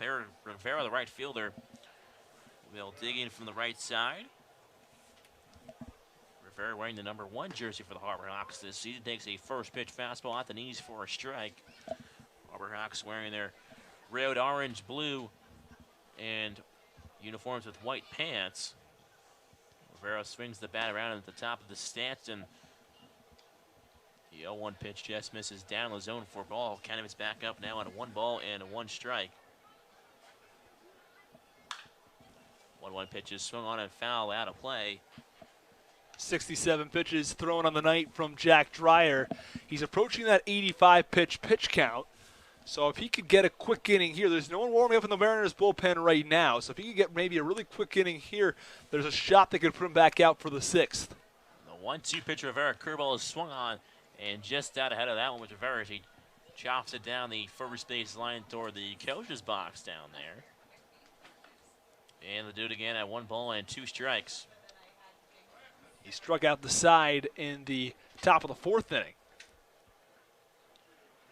Dreyer shakes off the catcher. Meadows agrees in the count now. The 1-2 pitch. Fastball runs well upstairs for a ball. So try to get Rivera to chase. We mentioned Randolph's 9 strikeouts. Dreyer's done pretty well in that category himself with the 6. They're trying to change all levels here with a curveball. It's a 2-2 pitch. It's swung on and lifted back and out of play. Just getting enough was Rivera. It's lifted out towards the bullpen area. So count is 2 balls and 2 strikes on the 9-hole hitter Rivera. Nobody on, nobody out in the top of the 5th. 3-3 ball game between the Mariners and the Hawks. Jar working quickly. The 2-2 pitch to Rivera. Curveball just doesn't come down enough. Count runs full. That was a curveball that was, I believe it missed the spot by quite a bit. And if it was supposed to be up, it was well too far up. 3-2 fastball runs up and away, and Rivera works a leadoff walk here in the top of the 5th. Big for the Hawks as they look to try to retake this lead after the Mariners scored 2 in the 1st, and then the Hawks came back and scored 3 in the 3rd. And however, in the bottom of that inning, Mariners tied it back up, and that's been the Mariners' Achilles heel this year, is just, allowing big innings, and that's exactly what happened back in Hyannis 2 when they scored 4 in the 5th inning back in their first meeting, and they ended up losing 5-1. So first pitch runs up and outside for a ball on the leadoff man Davis Wenzel, who has flown out twice this evening. Flew out to center back in the 1st and flew out to right in the 3rd. And now starting to pitch in the Harwich Mariners bullpen is Tom Sutera. Sutera received a full-time contract just a few days ago. As the 1-0 pitch is at the belt for a strikeout. Wenzel count as 1-1. And Tom Sutera has been everything for the Harwich Mariners. He's been everywhere, no matter where the Mariners need him, whether it's a spot start, long relief, an inning here, an inning there. He's been everywhere, and he's been outstanding in that role. As the 1-1 pitch just misses a bit on the inside half, count is 2-1. And a lot of guys like consistency. They like to know when they're playing. They like to know, are you starting? Are you coming in for 1 inning, 2 innings? Well, Sutera has been whatever the Mariners have needed him to do, and it's not something a lot of pitchers are able to do and not something a lot of pitchers like to do, but he has taken on that role, and he has been outstanding doing it. Well, 2-1 pitch is swung on a foul, backing out of play, and sometimes as a temp player, you just go with whatever the flow, the way the manager wants you to keep you around for as long as possible. And Sutera's just done that. His count is 2 balls and 2 strikes on the 3rd baseman, Wenzel. Off of first is Rivera. Left-hander drive comes set facing the right-hander, Wenzel. The 2-2 pitch, curveball misses out upstairs as the throw down to second is not in time, as running was the right fielder Rivera off of first base, and he'll take second base. Yeah, the throw from Meadows was decent down there towards second base. Wasn't perfect. It was just over the second base bag, not slightly to the right of it where it could have been, but it was a solid jump from Rivera, and the throw was just split second late. It also helps, too, when the curveball is thrown. Gives a little bit of advantage to the runner. Ball takes a little bit longer to travel towards home plate as twisting and turning around with Dreyer over towards second base as Rivera had a large margin of a lead over there. A fraction of a second oftentimes makes a difference when it's a bang-bang play over at second base. 3-2 pitches swung on and lifted over towards the bullpen area on the Hyannis side. Running in as Gallons, and he'll make the catch as Lipsius stumbled out of the way. And a curveball is also a little tougher for a catcher to read. A fastball right there, you know where it's going, and you can prepare to make that throw just a little more quickly. Curveball, a little bit different. And that last play, really nice job by Gallon, ranging over towards the right field line for making the catch. So there is one out now with Rivera off of second base, and is the number 2 hitter in this Sauber Hawk lineup, Braden Como. So far, he's 0 for 1 with a walk and a run as he walked and scored back in the third. Right-hander has an RBI situation here as he tries to break this 3-3 tie here in the top of the 5th. First pitch runs low and away for a ball.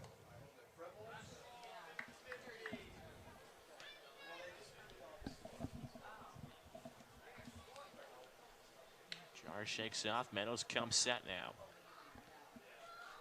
Looks back. Rivera over at second. The 1-0 pitch is check swing, and it's in there for a strike.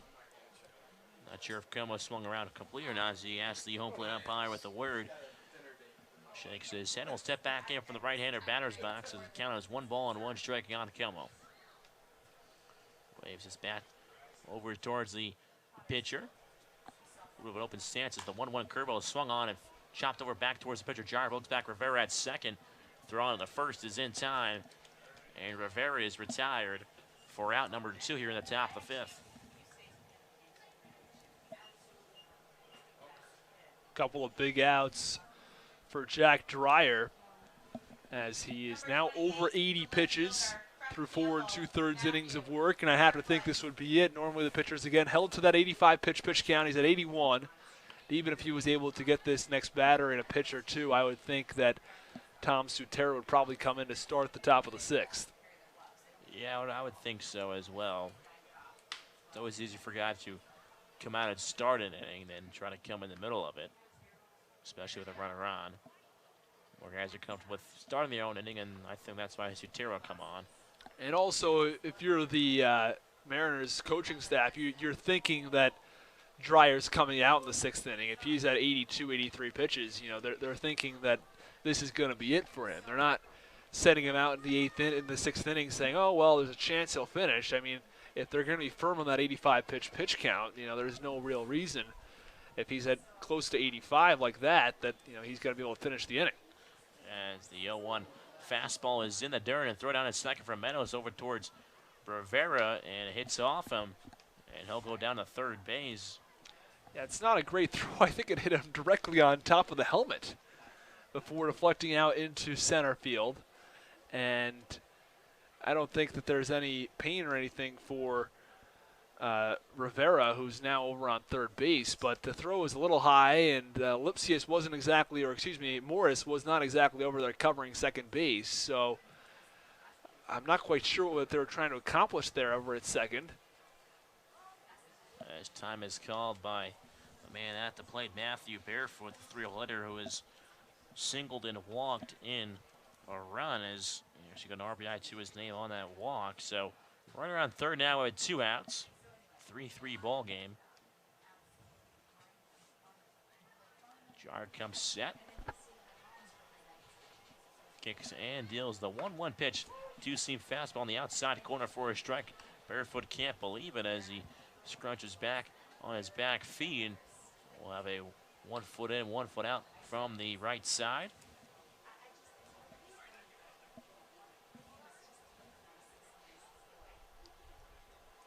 1-2 is swung on and fouled into the boxes now, and it hit Barefoot, and he's jumping for joy and limping out of the batter's box there. He almost down the first base line on that one's got air. We've seen a couple guys like that this year where it just bounces right off them. Walking a little gingerly now towards the on-deck circle.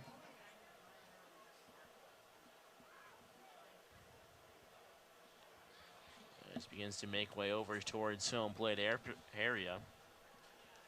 So count will be 1 ball and 2 strikes again on the 3-hole hitter. Right around third, Rivera after he walked and then stole a base. And an error by the catcher Meadows gets him down to third. So a single will score him, even though a single probably in second base would have scored him anyway. So finally, about to step back in the box is Barefoot now with a runner on third.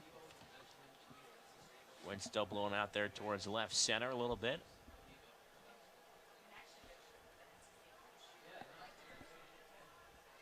The 1-2 to Barefoot. Curveball just doesn't come down enough. It looked awfully good, but James back up at 2 balls and 2 strikes. That pitch was awfully close, just missed a little bit upstairs to Barefoot. So they'll do it again at 2 balls and 2 strike. Pitch bouncing the dirt. Another good stop by the catcher Meadows. Count now runs full on the left fielder.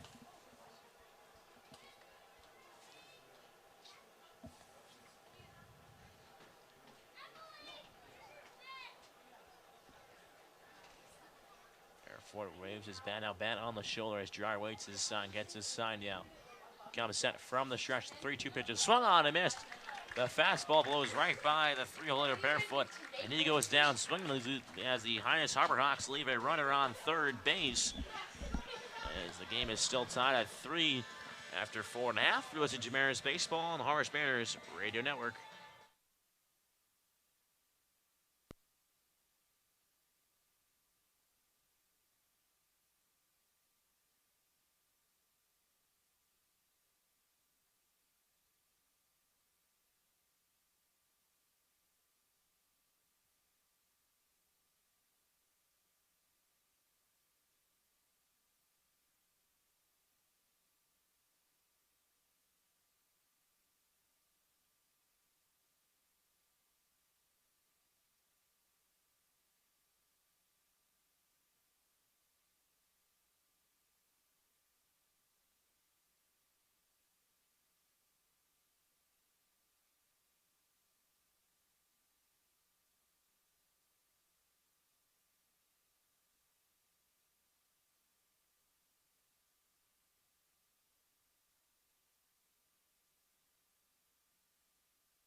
And welcome back inside White House Field as the sun is almost set here.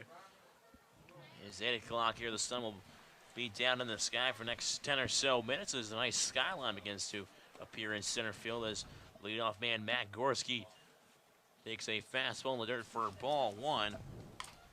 Gorski so far is 0 for 1. He walked in, scored in the first, and then struck out in the second inning, in which the pitcher Jeremy Randolph struck out the side. He's back on the rubber for another inning of work. And Jack Dreyer receives some high fives over in the Harwich Mariners bullpen. It appears that his night is done. As Tom Sutera will likely take over in the top of the 6th. As a 1-0 pitch again, once more bounces the dirt as the catcher Pages is able to scoop it up. So count is 2-0.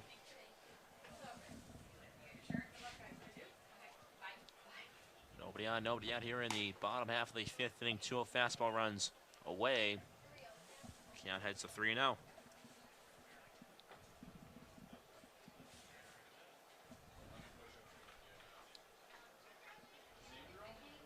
Gorski out of Indiana. 3-0 pitches hammered out towards deep center field. Going back on his horse is Jew. Jew heading to the warning track and making the catch. Wow, he's just one step away from that ball getting out. This is still really an encouraging sign from Matt Gorski, someone who has come alive recently in the last few games and seen his average now up in the upper 270s. And he's hitting the ball really hard. There was a couple of fly balls in each of the last 2 games where they nearly got out in both right and center field. And that ball is just another one. He probably hit that thing 390, 395. Couldn't quite put it out of the ballpark. You know, a couple other places around the league, that's a solo home run. If they were playing a YD, that would have been gone. So as a loud out number 1 as Aaron Shunk, the third baseman, takes a big swing and a miss and a changeup from the right-hander. Count is 0-1. And also Veterans Field, and I think Veterans Field is oftentimes overlooked, but it too is a very, very shallow ballpark. The 1 pitch is at the knees for a strike. Count is now 0-2. I guess you have to hit the ball through the fog in the air down there as well. But at the corners right there, it's 314, and then in dead center, it is 395, but generally everywhere else it's 340, 350 or so. So generally Chatham is shallow, and maybe not quite as shallow as YD, but YD is still right around that 380 mark in center field as well. So it's not too much deeper than YD is.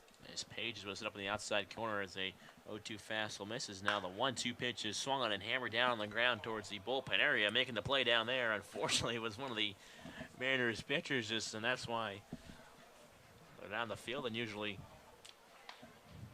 the other thing about YD, though, is the fences are a little bit higher over there, maybe 6-7 feet tall, so you got to hit it over the fence, too. A 1-2 check swing by Shunk. As the first base umpire, Bob Garner, says he did not go around, so the count is even at 2 balls and 2 strikes on the third baseman.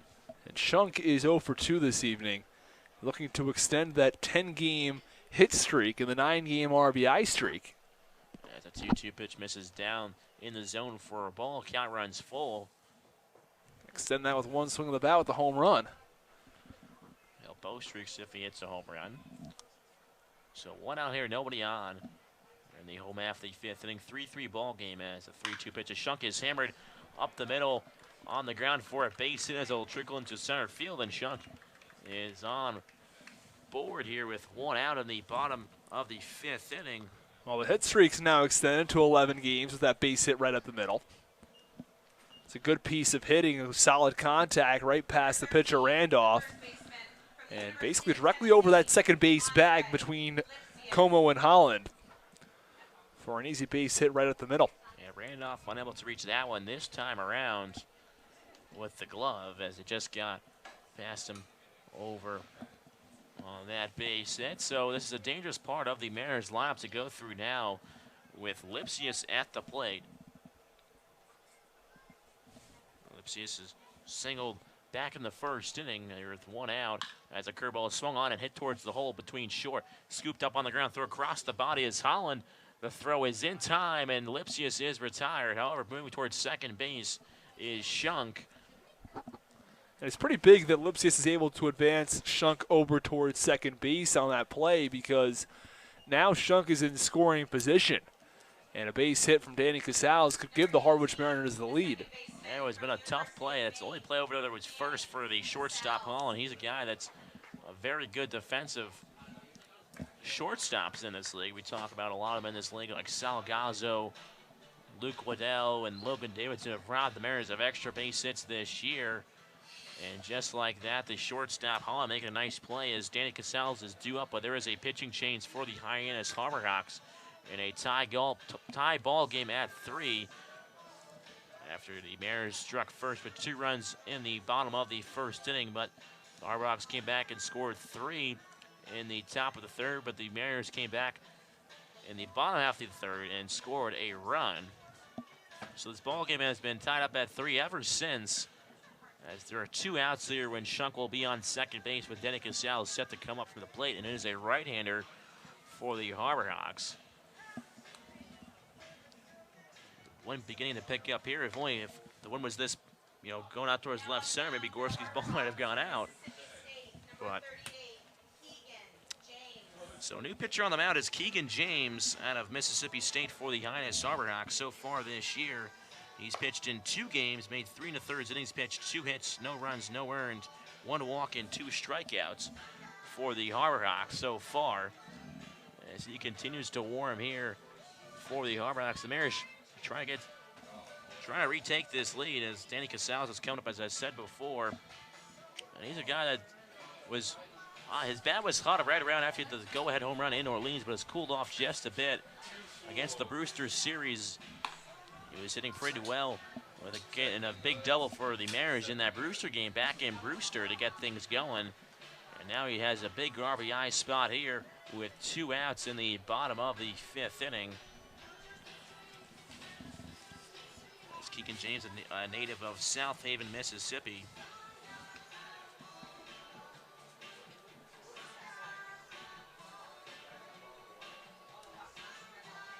So far, James pitched back on July 5th in YD, and that game resulted in a tie. He pitched 2 scoreless, gave up 1 hit, 2 punch outs, and then he pitched back on July 3rd as well. Casals has hits in 3 of his last 4 games now. Also with 4 RBIs in his last 4 games. He had a big 2-for-5 game versus Brewster in the first game of that home-and-home with 2 RBIs, and then added 2 more in the second game. He was 1-for-4 in that contest. Yeah, he's been the guy where, if the Mariners need something going, he's, we talk about the leadoff, the one-out double he had at Brewster. He had a leadoff double in the 9th inning yesterday. An interesting stat on him: of his 14 hits, 11 have been for extra bases. First pitch, fastball runs low and outside for a ball on the 5-hole hitter Casals. Went 1-for-4 in yesterday's loss. It's 3 singles, 9 doubles, 1 triple, and 1 home run, which results in his slugging percentage being a pretty high .431.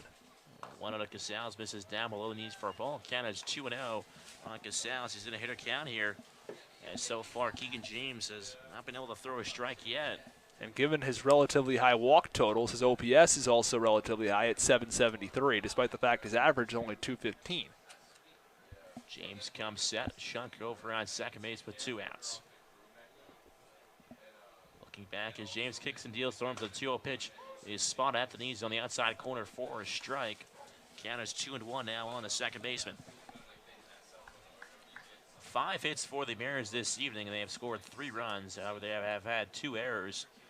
Harbor Hawks have 3 runs on, 2 hits, and 1 error. Reads the scoreboard out in right center field.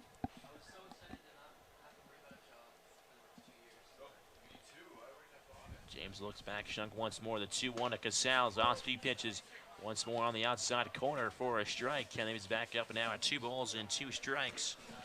With 2 outs here in the bottom half of the 5th inning. 3-3 ball game. Casals digs toward the back end of the right here as Bears box chokes up just a bit on the bat.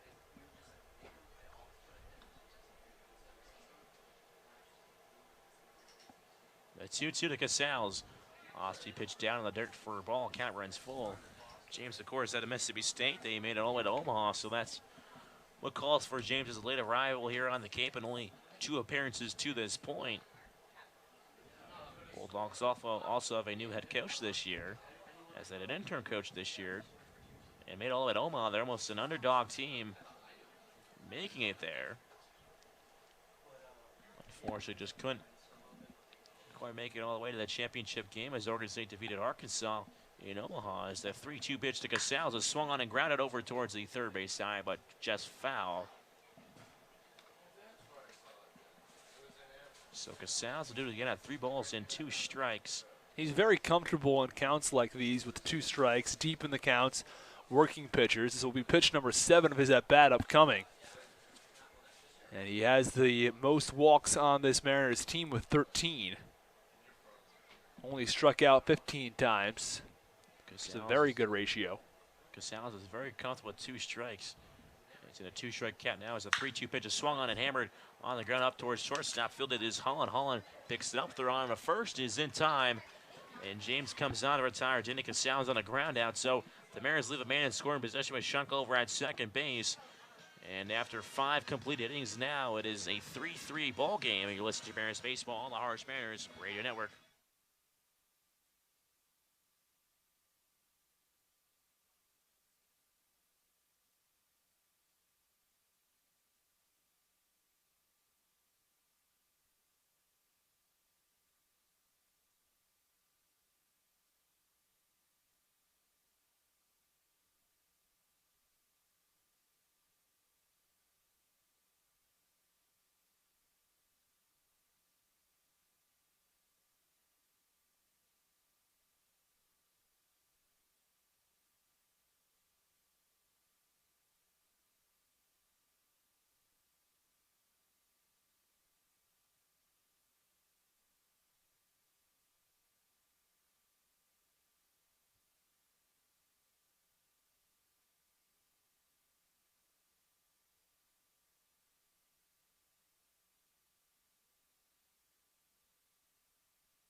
Welcome back inside White House Field for the away half of the 6th inning, and it was a 3-3 ball game between the Hyannis Hawks and the Harwich Mariners. New pitcher on the mound for the Harwich Mariners. It is Tom Sutera out of Siena College, native of Waterford, Connecticut. Tom Sutera has now pitched in 15 innings for the Harwich Mariners, and again, as I was saying earlier, has done everything the Mariners could possibly ask for. Whether it's a 1-inning stint like it was last time versus Chatham, a 4-inning long relief appearance. As the first pitch is lined on the ground over towards second base, picked up by Casals, sidearm throw over to first base, and the leadoff man Pedro Page is retired for out number 1. Or as I was saying, the 4 innings versus Orleans on the road, or a 2 2/3 inning spot start versus Falmouth, he has done everything. So, very versatile pitcher. The Mariners have used him a lot. 15 innings, allowed total of 5 earned runs, 15 hits, 6 walks issued from Sutera. Sutera has been the workhorse out there in the bullpen area for these Harwich Mariners and Coach Shankler, as Sutera now faces the right-hander power-hitting Todd Lott. He lines one over the head of Aaron Shunk down the left field line, picked up by Eichhoff as Lott will be held at first, and thanks to the quick throw from the left fielder out there to a very long single, as that was a rocket over the head of the third baseman, Aaron Shunk. Yeah, it was just over his head. Nate Eichhoff, the left fielder, doing a really nice job getting over towards the left field line, making a play on that ball, and quickly throwing it back into the infield. Eichhoff, again, has been that utility player for the Harwich Mariners. He's played all over the diamond, but a lot of time out in left field, as well as first base. And he's had a couple appearances both at second and at third, but since Shunk has arrived, Shunk has owned that third base position. I want to take his battle lineup has been red hot. As the first pitch of the first baseman, Brady Lindsay, is cut on and missed. Lindsay so far is 0 for 2 with a strikeout in the 4th and a grounded out in the 2nd inning. The left-hander tries to change things here against the right-handed Tom Sutera, runner on first with 1 out. The 0-1 pitch is swung on and lifted in the air towards shallow left center field. Eichhoff heading over towards the foul line, camps under it for out number 2. So holding at first base is Lott, so there'll be a runner on first with 2 outs here in the top of the 6th. 3-3 ball game between the Mariners and the Harbor Hawks.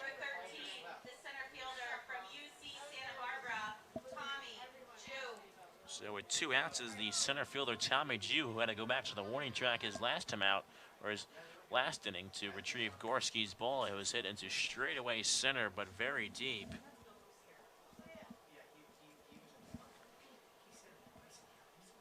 Tommy Jew waves his bat at the top of the stance. The first pitch is swung on and rolled over towards the third base side. Shunk picked up with the glove, throw on to first, gets away from the first baseman Lipsius and heads down to the fence area as it bounces off.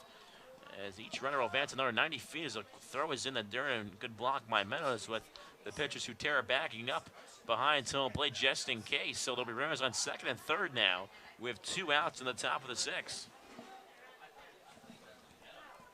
It's a big turn of events as a single swing of the bat could give the Hyannis Harbor Hawks a 2-run lead. A simple single, that is, to center field would be enough to give them the 2-run lead. So it's important that Tom Sutera has good command here and is able to get an out to close out this top of the 6th inning. As Gio run over his elbow guard over to the first base coaching box and will jog back over to second base now. And not only what we were talking about before with Sutera's ability to play at any time, but he's coming in clutch situations. This one an extremely close situation. That's also the 3rd error this evening by the Mariners. 2 outs, the first pitch off. 3 pitches located on the outer half of the plate. 4 strike on the 8-hole hitter, the shortstop, Will Holland. That pitch looks a little bit outside, to be honest, but he gets the benefit of the doubt from the call from the home plate umpire, Bill Pompa. Well, Holland singled and scored in the 3rd and struck out in the 4th inning, as he has 10 at-bats on the season. As the 1 pitch runs inside for a ball. Candidates back up at 1 ball and 1 strike. Holland plays his college ball at Auburn. Same school as Josh Donaldson, former Harwich Mariner. Of course, Bo Jackson, 2A player at Auburn, is the 1-1 Pitch is bouncing the dirt. Good stop by the catcher. Meadows. Count as 2 balls and 1 strike now.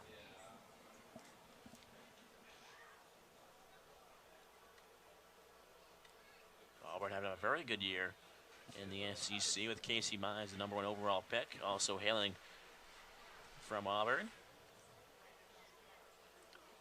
As time is called, and Holland will kick some more dirt around on the right side as he taps the home plate twice. Sutera comes at the 2-1 pitch. Another curveball slider misses low and outside. The count is 3-1 now. You could tell he wanted that pitch. Was a little bit frustrated, possibly with himself a little bit in the call. So it was just off the outside corner. And it's the 8-hitter here at Holland, and he's followed by the 9 guy, Rivera. 3-1 pitch to Holland. Fastball on the outside corner. So count now runs full on Holland.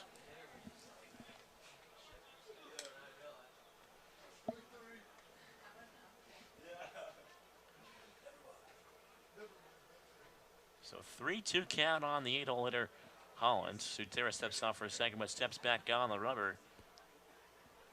So almost completely set here. We get a nice little skyline out in the outfield. As a 3-2 pitch to Holland, pitch runs outside for a ball, and there are now bases loaded with 2 outs here in the top half of the 6th inning as the Harbor Locks look to try to break through this tie ball game. The right fielder from Florida Atlantic, Rivera. So with 2 outs, 9-hole hitter, the right fielder Eric Rivera out of FAU.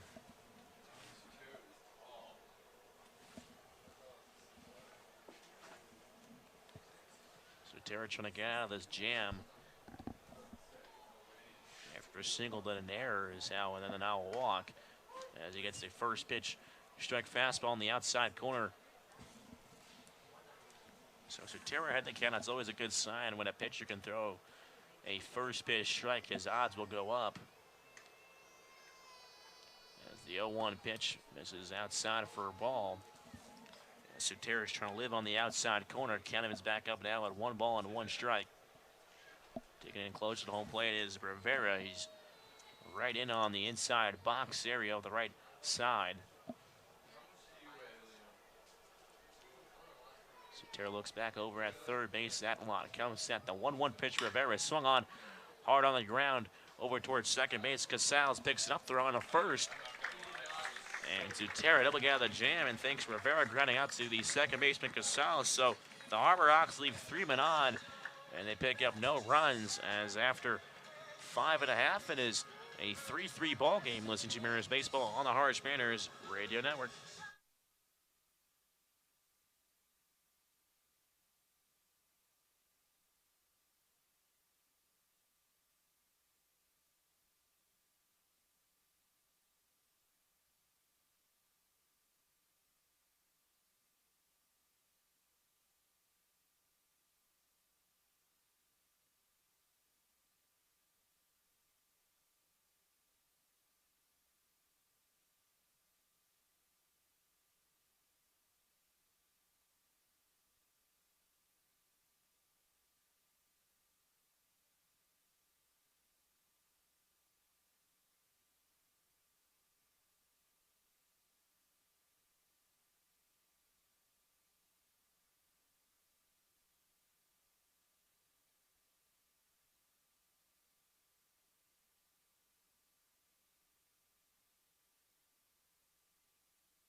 And welcome back inside White House Field for the home half of the 6th inning. As will be the 6, 7, 8 hitters for the Mariners. They try to break through this 3-3 ball game here in the bottom half of the 6th. As a run has been scored since the 3rd inning, so could be a big opportunity here. That's first pitch to Morris. Is swung on a high pop up over towards the left field corner. Moving over to his right is left fielder Barefoot, and he'll make the catch for out number 1. So 1 pitch, 1 out to Morris, who has been red hot at the plate. He had all the runs this evening. That's right. He was 2 for 2, had a couple of base hits, and drove in all 3 Mariners runs. He was the only player in the lineup as well not to strike out in tonight's game. Everybody else has struck out at least once, Casals twice.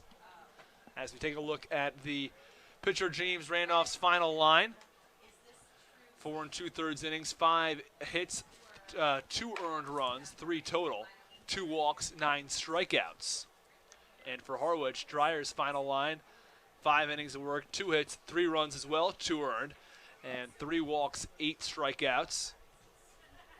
So very similar performances from the 2 pitchers. First pitch ran upstairs. Now the 1-0 pitch is on the outside corner for a strike on the left fielder, Nate Eichhoff. He'll dig in from the left side, facing the right-hander, James. Eichhoff so far walked in the first, struck out in the third. Mariners looking to get a base runner on here with 1 out as James from the windup for the first time this evening. The 1-1 pitch just misses off the plate on the outer half. Count is 2-1 now in Eichhoff.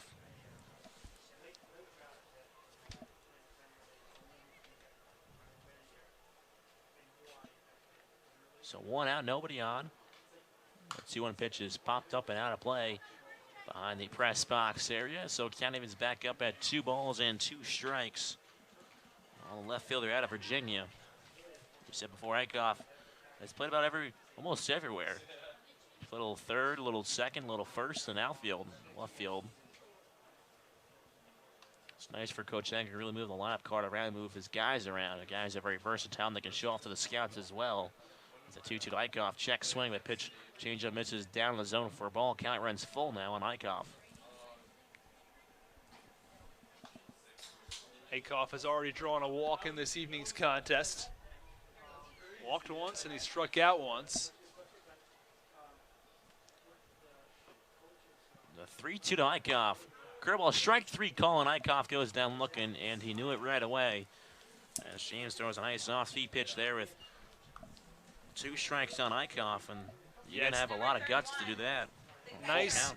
Nice breaking ball, and it cuts right down towards the letters. It was the upper part of the zone, and Eichhoff just let that ball go. I think he might have thought it was going to be a little bit up and out of the zone, but it just hits the upper part of the zone, and it's a strikeout for James. So with 2 outs, it is the 8-hole hitter Mason Meadows. Meadows trying to reach base for the first Mariner this half inning. He takes a first pitch fastball in the inside corner for a strike. Meadows this evening is 0 for 2.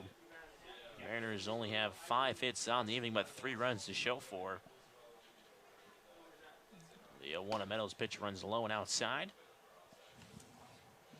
Count Evans back up at 1 ball and 1 strike. So James is on to take over for Randolph, as you mentioned before. 9 punch-outs really highlighting the line for Randolph. As the 1-1 pitch to Meadows, curveball swung on and missed. Really nice breaking ball from James, and Meadows swings right over it. So count is 1 ball and 2 strikes on the catcher out of Georgia.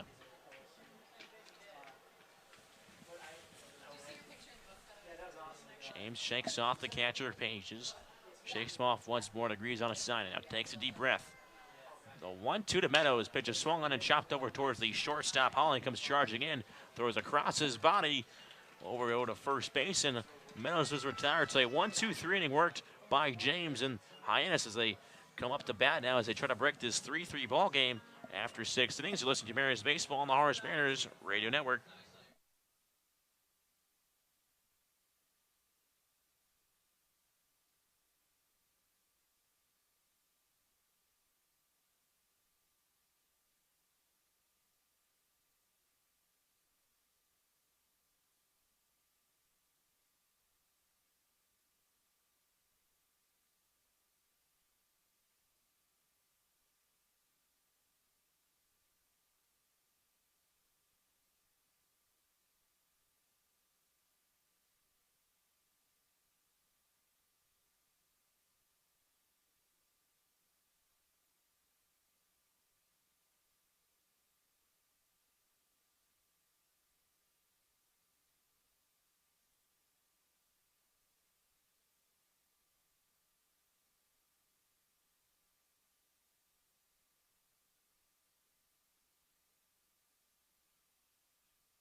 Top of the 7th inning as the Harwich Mariners and the Hyannis Harbor Hawks are square at 3-3. Top of the 7th as the Harwich Mariners send Tom Sutera back out there for his 2nd inning of work. Sutera worked himself into a jam and then worked himself out of that jam in the top of the 6th inning when he loaded the bases. There was an error that went along with it, but he managed to get himself out of the tough situation and kept the game at 3-3. We've talked about how he's been in all sorts of situations so far this season.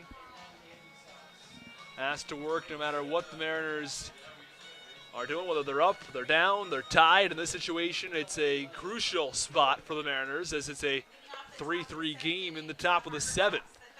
And it's the top of the order for the Hyannis Harbor Hawks. Davis Wenzel, who's 0 for 3 with a strikeout in tonight's contest. The right-handed hitter digs in.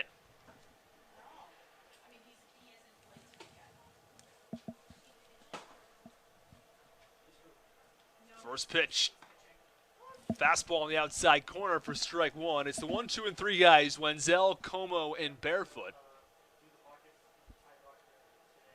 This is the toughest part of this Hyannis order, especially with the 2 and 3 guys, Como and Barefoot, both extremely dangerous. The 0-1 pitch, swung on a high fly ball to deep left field, back to the track, to the wall. You can say goodbye. A solo home run off the bat of Davis Wenzel has given the Hyannis Harbor Hawks a 4-3 lead in the top of the 7th. It's his 2nd of the season. And just like that, they're on top by a run. And that's a big blow to the Mariners. They've been in this game ever since the 3rd inning when they tied it back up, and it's been a tie game ever since, and that was pretty much a no-doubter. Left fielder Eichhoff turned around, ran back a few steps, and just stopped running because that one up over in the trees and the woods out of left field. So it carried a good extra 10 yards, 15 yards. That was a ball that was destroyed off the bat of Wenzel. First pitch to Como is swung on a high fly ball to deep right field. Gallen takes a couple steps back and makes the catch for the first out of the inning. It was a pitch that was just let out over the heart of the plate, and Wenzel jumped on it. Like a curveball that just Wenzel able to read out of the hand and was over the plate as well. So able to dispose of that one over the fence in left field. And Matthew Barefoot, who is the big power right-handed bat for the Hyannis Harbor Hawks, and he's hitting .377 on the season. Steps in from the right side. First pitch cut on. Ground ball over towards shortstop. Fielded by Morris. Spins. Throws. Not in time. Oh, that one looked awfully close over at first base. I thought Morris's throw was in time. Nonetheless, it was an outstanding defensive play by Morris over at shortstop. Yeah, it was a one heck of a play. Unfortunately, just speaking, that was Barefoot. He runs pretty well. He runs decently well. And it's a nice little spin throw by Morris. And it's always tough to get your bearings after you do the spin and then to throw an accurate throw over there. And nice stretch over there by Lipses. They almost had Barefoot. He was maybe in there maybe by a quarter of a step, half a step, but.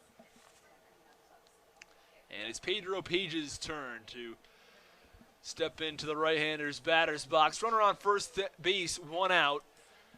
Top of the 7th inning, 1 run in already for the Harbor Hawks.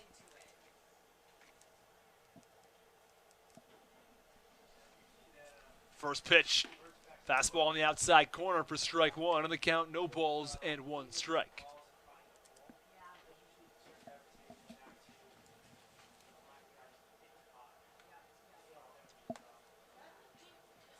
Sutera gets a sign, the 0-1 pitch. Fastball on the outside corner again, on the count, no balls and 2 strikes. It's been nice control from Sutera so far, 15 strikes, only 5 balls.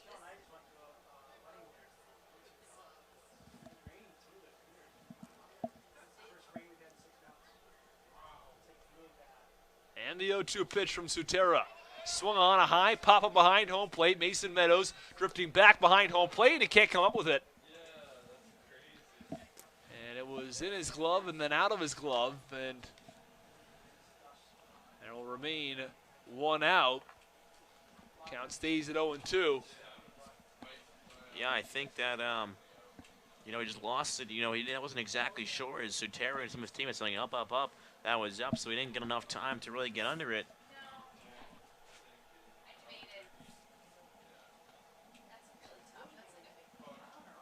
The 0-2 pitch. Breaking ball in there for strike 3. And they're 2 away in the top half of the 7th inning. Really nice curveball. That one's also up. And just in the upper part of the zone as there are 2 away in the top half of the 7th inning. Yeah, Sutera so far has been packing the zone against these Auburn Hawk hitters. 17 strikes, only 5 balls.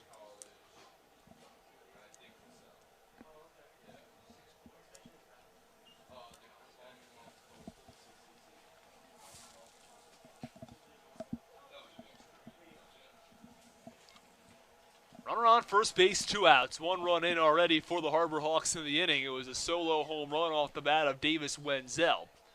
As the Harbor Hawks lead 4-3, first pitch to Lott is swung on and lined out to right field. Gallen can't make the play. Now running to second is Lott. They've got him in a pickle, and he's tagged out by the shortstop. Oh, excuse me. He's going to be safe at second base.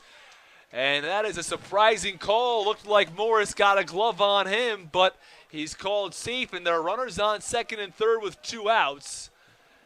And let's see, is there any argument from the Mariners coaching staff? I don't see. Oh, yep, Coach Steve Engler is on his way out there. And it's going to be an error against Gallen for missing the catch out in right field, but he threw in, and he's not happy with the fact that Lott is safe over at second base. It looked like Morris was able to tag him out, and then everybody was stunned that Bob Dwyer, the third base umpire, called him safe at second base. Yeah, if anything, maybe the first base umpire would have maybe a better view, and if they try to overturn, let's see if Coach Denger maybe try to get the umpires together. But it doesn't look like that's going to happen. Looks like the call is going to go as stand. And that's going to hurt the Harwich Mariners, because if there's a base hit now off the bat of Lindsley, it could make this a 6-3 game as opposed to a 4-3 game. So this is a crucial call.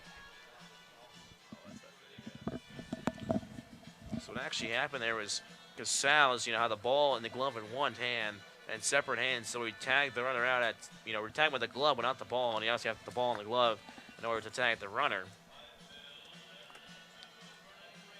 Because Lott did, all of a sudden stop and try to head back towards first base, but all of a sudden he, made a quick second decision and just avoided it, trying to go towards second base. Well, there's runners on second and third with 2 outs in the top of the 7th inning. It's a 4-3 Harwich Mariners lead.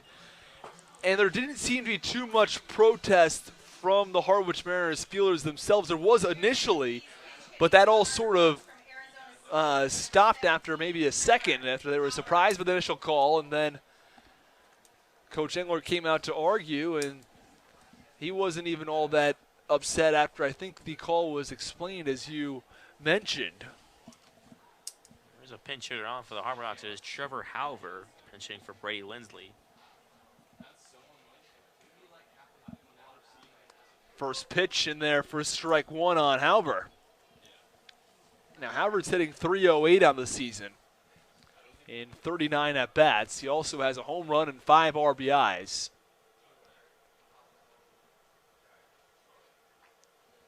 The 0-1 pitch. Fastball misses upstairs and outside, and the count 1-1.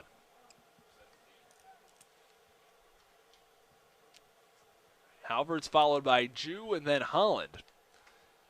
Jew hitting just .182 on the season, and first base is open in case the Mariners look to walk Halver. 1-1 pitch. Misses low in the dirt, and the count 1-2.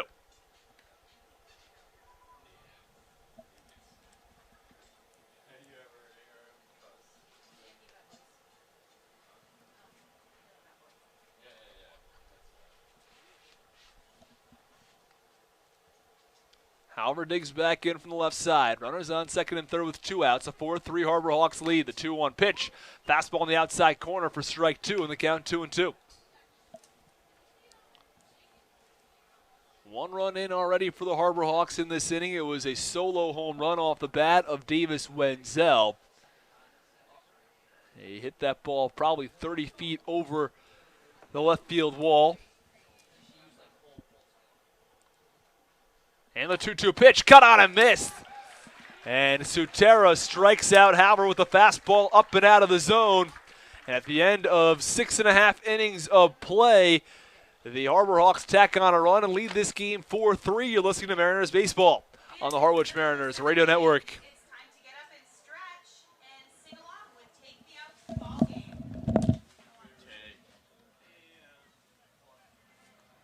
Yo, can I borrow your...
Welcome back in the bottom half of the 7th inning. The Hyannis Harbor Hawks took a 4-3 lead in the top half of the 7th with a home run off the bat of Davis Wenzel.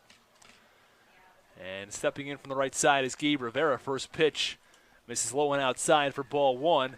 It's a 9-1 and 2 hitters due up for the Mariners with Rivera, Galland, and Gorski. Rivera is 0 for 1 with a walk. He came around and scored a run as the 1-0 pitch is cut on and missed, and the count 1 ball and 1 strike.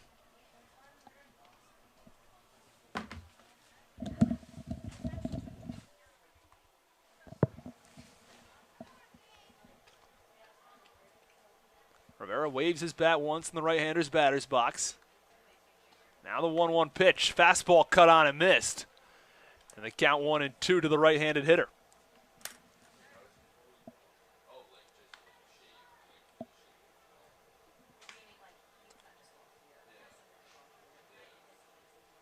And of all 5 hits in the Mariners' order, 3 of them have come among the top 4 hitters in the lineup. 1-2 pitch swung on, a weak ground ball back to the pitcher, and the pitcher James fires over to first. It's a bit high, but Pages makes the catch, and there's 1 away in the bottom of the 7th. There's 1 hit for Galland, 1 hit for Shunk, 1 for Lipsius, and then 2 for the 6-hitter Tanner Morris. And Chris Galland kicks around some dirt in the right-hander's batter's box, taps his bat on home plate a couple of times. Base path's empty with 1 out in the bottom of the 7th inning. A 4-3 Hyannis Harbor Hawks lead. First pitch, fastball in the outside corner, and the count 0-1. Every single Mariners batter has struck out except Tanner Morris. Morris 2 for 3 on the evening with 3 RBIs. And the 0-1 pitch. Fastball, check swing from Galland. He pulls back, but it's on the outside corner nonetheless. And the count, no balls and 2 strikes on the right-handed hitter.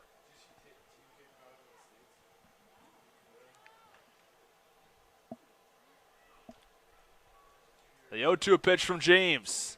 Breaking ball misses low, and the count 1-2.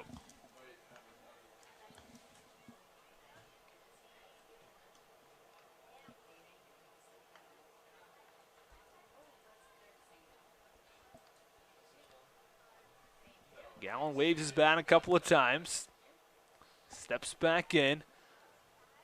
The 1-2 pitch.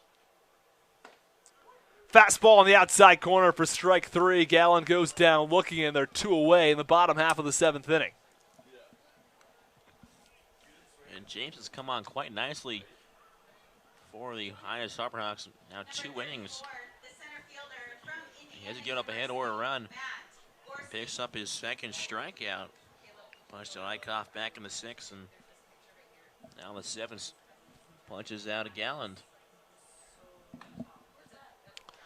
And Matt Gorski with 2 away in the bottom of the 7th inning. Steps in from the right side. First pitch cut on, and a ground ball to third base. It goes directly under the glove of Wenzel. Gorski takes a long round from first base, but pulls on the brakes and heads back over towards first. So let's see if it's going to be ruled as a hit or an error.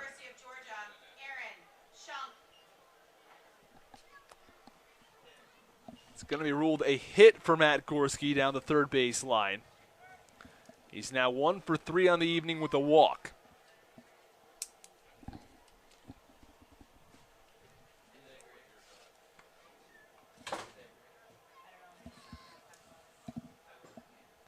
And now it's the 4-hitter, or I beg your pardon, the 3-hitter. Aaron Shunk from the right side. Runner on first base, 2 outs. First pitch is a flare down the first base line. First baseman Pages gives chase, but cannot come up with the line drive. The bat is also broken, so he'll receive a new one. Yeah, right off the end of the bat there, and we've seen it a couple times this year where off the end of the barrel just easily breaks. And Shunk receives a new bat, but he's not totally satisfied. What's some, I think some pine tar in that bat. To mark that bat up a little bit.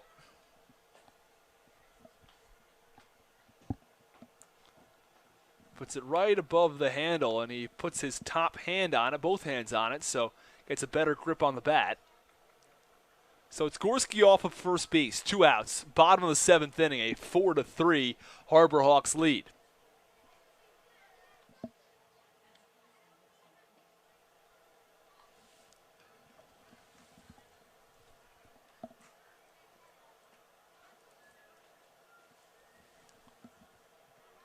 And the 0-1 pitch from James, fastball right down the middle for strike 2, and the count no balls and 2 strikes on the right-handed hitter.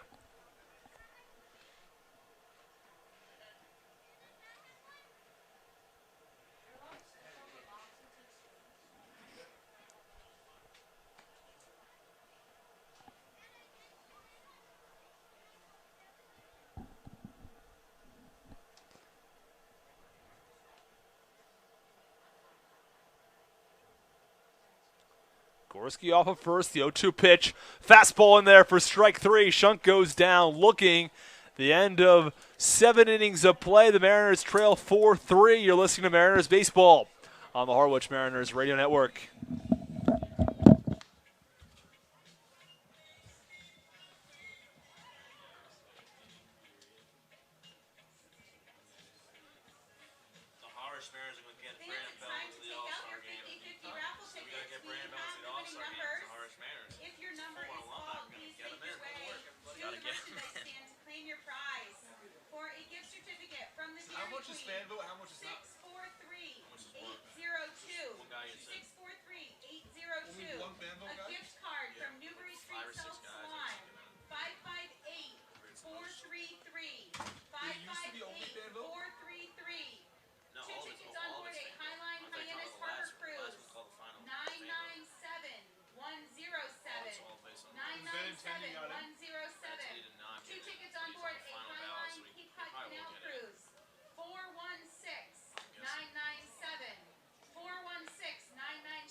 Welcome back in the top half of the 8th inning as the Harwich Mariners trail the Hyannis Harbor Hawks 4-3. Tommy Jew steps in from the right side. It's Jew, Holland, and Rivera. Jew up in the top of the 8th, the 7, 8, and 9 hitters. First pitch, fastball on the inside corner for strike one.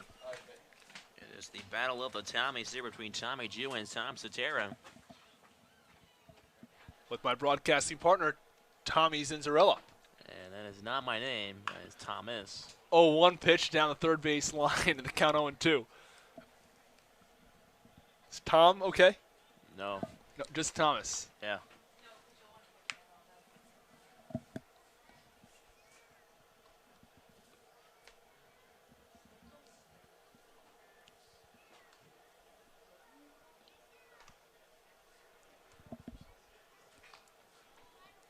Well, Tommy Jew steps back into the right-hander's batter's box after his ground ball foul on the third base line.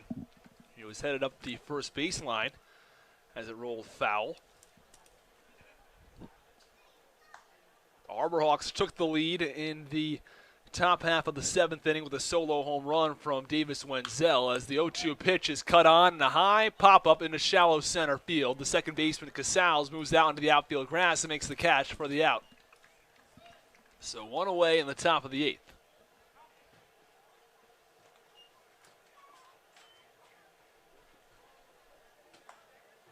Number 11, the shortstop from Auburn, Will Holland. And Will Holland digs his right foot into the right-hander's batter's box. Takes a practice swing.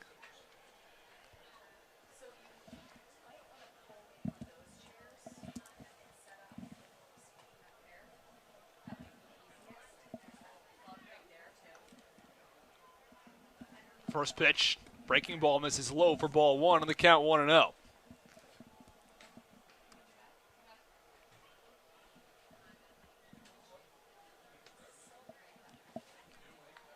Holland waves his bat in a circular motion. The 1-0 offering. Cut on and a high pop-up once more. This time it's in the infield. Casals gets under it. Now moves onto the outfield grass and makes the catch.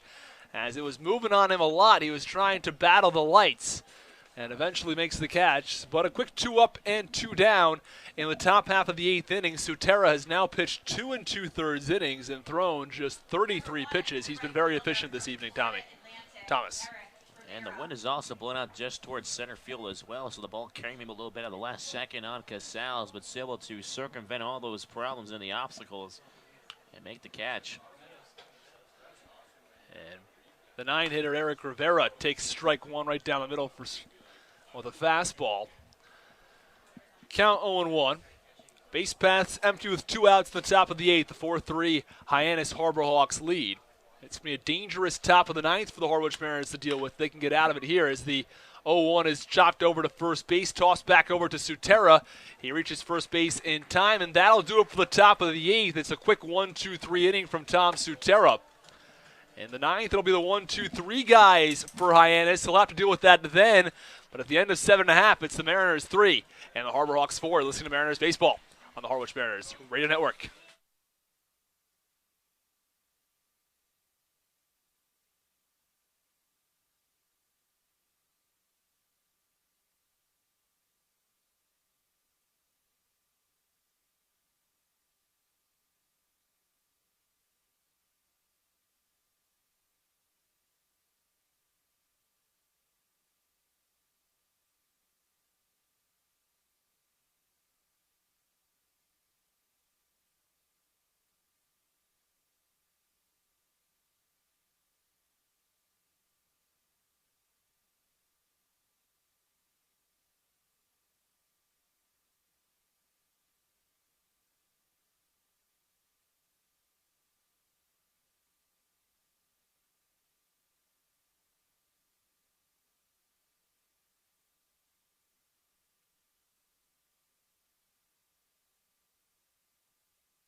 Welcome back in the bottom half of the 8th inning as the Harwich Mariners trail the Hyannis Harbor Hawks 4-3. It's the 4, 5, and 6 hitters due up for the Harwich Mariners. Doesn't get much better than this. Lipsius, afterwards it will be Casals, followed by Tanner Morris. And Tanner Morris is 2 for 3 with 3 RBIs in tonight's contest. First pitch misses for ball 1. Count 1-0. And the 1-0 pitch is cut on and fouled off to the screen, and the count 1-1. 3 hitters combined are 3 for 9 on the evening. And with rally self of the game now for the Hyannis Harbor Hawks, it is the end for Keegan James, and he pitched a nice outing here. 2 1/3, 1 hit, no runs, no earned, no walks, and 3 strikeouts. Helped really preserve this game for the Harbor Hawks in time to give them the lead. And the 1-1 pitch, breaking ball in the outside corner on the count. 1 ball and 2 strikes on the right-handed hitter. And the Mariners had 3 runs in the first 3 innings, but the bats have fallen quiet over the past 4.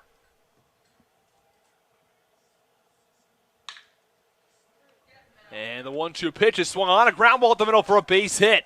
And Lipsius has himself aboard with a leadoff single in the bottom half of the 8th inning. It's another 2-hit game for Lipsius, whose bat has been red hot at the plate. Number 18, the second baseman from the University of Maine, Danny Casals. And Danny Casals steps in from the right side. Runner on first base, no outs.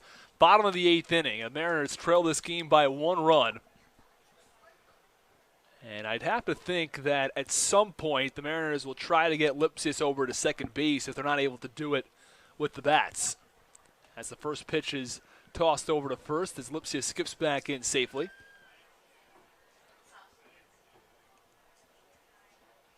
So it is vital to try to get him in scoring position so they'll have at least an opportunity to score him with a base hit.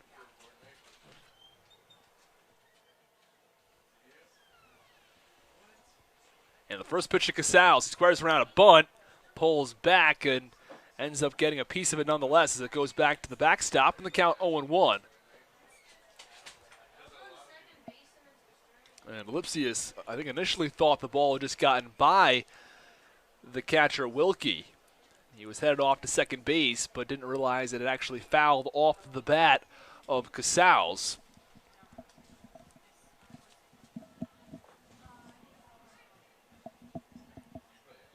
And the 0-1 pitch, squaring around a bunt again is Casals, but he bunts this one foul, and the count 0-2.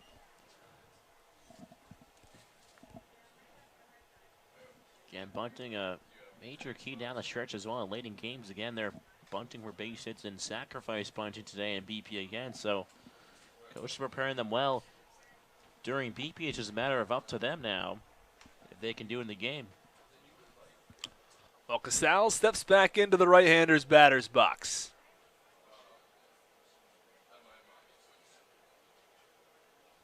The 0-2 pitch swung on and fouled off to the backstop, and the count remains no balls and 2 strikes on the right-handed hitter.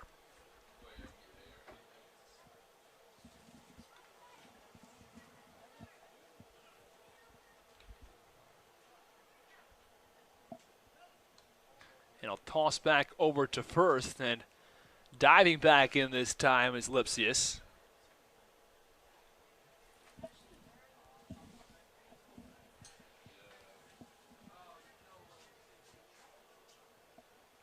Oh, 0-2 pitch to Casals, cut on and fouled off.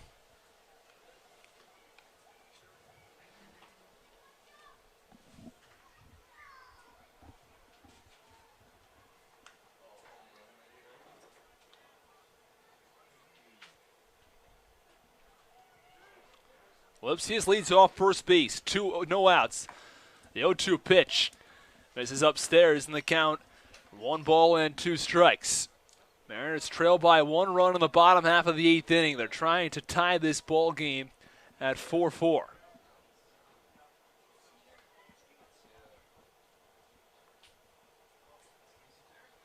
The 1-2 delivery. Swung on and missed, and advancing to second base is Lipsius. The ball was in the dirt.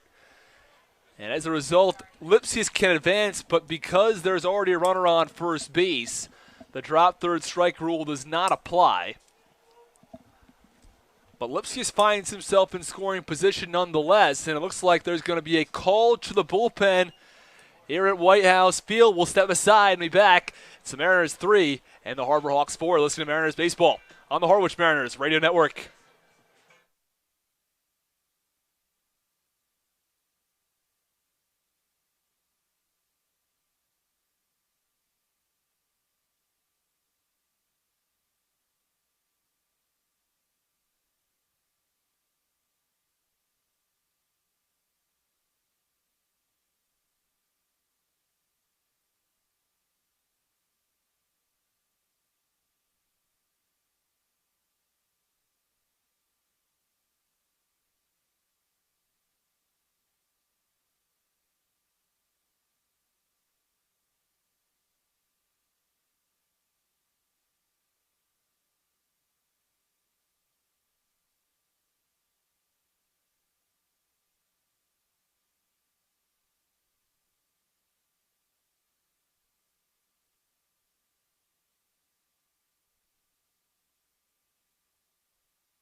And welcome back inside White House Field. As new pitcher on the mound is Adam Elliott out of Louisville. And he's been lights out this year with a .81 ERA in 7 games, including 1 save, 11 innings pitched, 9 strikeouts, 5 walks, and has given up 9 hits. He last pitched back on July 3rd. Pitching in the third against Bourne, he gave up 3 hits, 1 walk, 1 strikeout. And stepping into the left-hander's batter's box is Tanner Morris. The Mariners would rather have no one else. He's 2 for 3 on the day. Has 3 RBIs. There's a runner in scoring position right now with 1 out. Mariners trailing this ball game 4-3. First pitch to Morris, fastball in there for strike 1.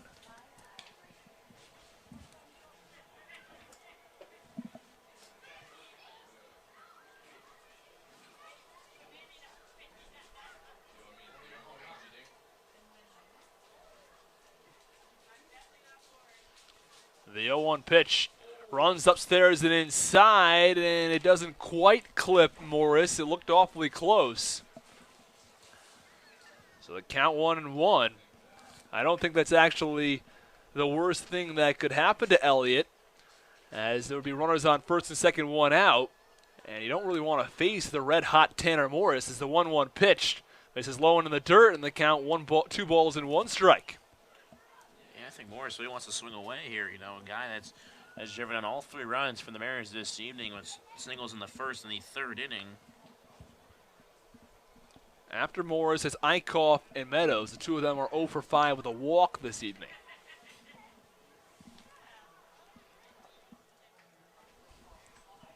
The 2-1 pitch. Breaking ball on the outside corner, and Tanner Morris is not a fan of that call from the home plate umpire, Bill Pompa. But it's a strike nonetheless. He digs back in from the left-hander's batter's box. Lipsius leads off of second base. The 2-2 pitch swung on, a high pop-up in the infield. And the first baseman, Pages, moves over and makes the catch for the second out of the inning. So 2 away in the bottom of the 8th, and it's up to Nate Eichhoff to try to drive in a run. That was almost an interesting call as the first baseman. Pages came in to call it off. He came right across the second baseman, Como. And I would have thought it would have been an easier play for the second baseman. The first baseman making a long way. Made it a little interesting there as he ame in and he caught the ball around his chest area, so he didn't really catch it above him. He kind of caught on the upslope over for his neckline. Especially with the swirling winds, was going out towards, still blowing out towards left center field, so it was carrying it just a little bit more. And the pitch to Eichhoff. Breaking ball misses a little bit inside, and the count 1 ball and no strikes.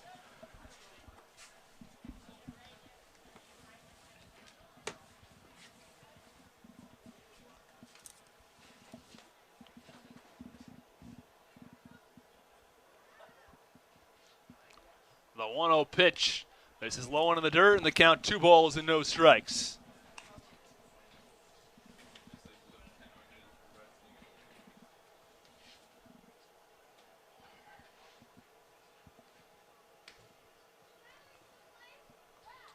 So Eichhoff digs back in from the left side.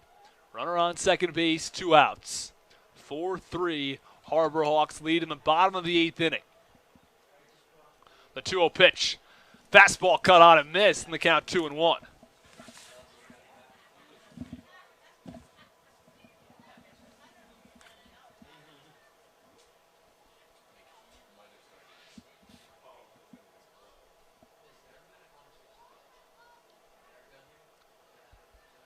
Eichhoff moves his bat in a circular motion. The 2-1 pitch.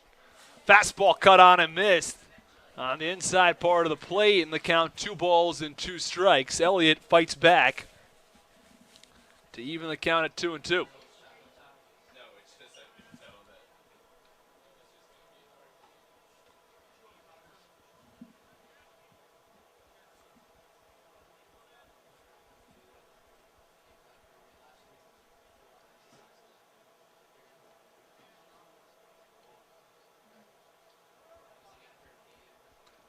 The home plate umpire, Bill Pompa, calls time as the catcher, Wilkie, will head out to have a chat with Elliott.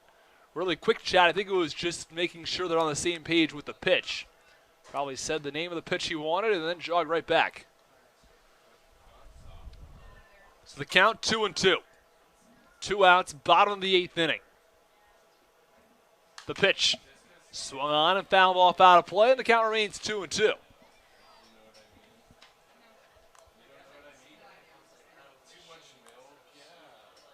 Yeah, another big pitch here from Elliott as Eichhoff did a nice job of just putting and fouling it out of play.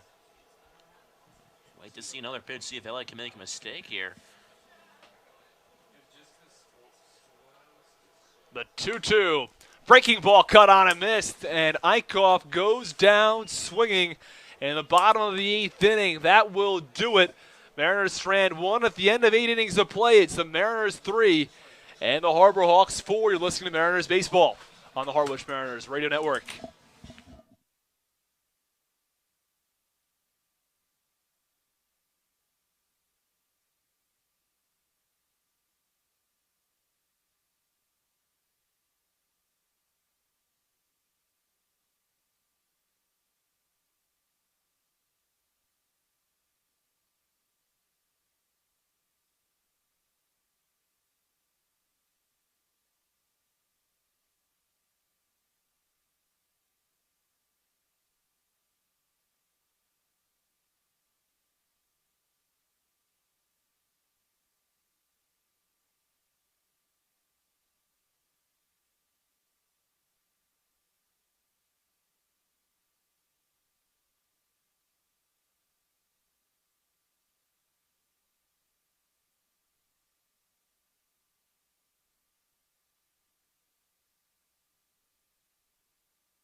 Welcome back in the top half of the ninth inning. A 4-3 Harwich Mariners trail the Hyannis Harbor Hawks.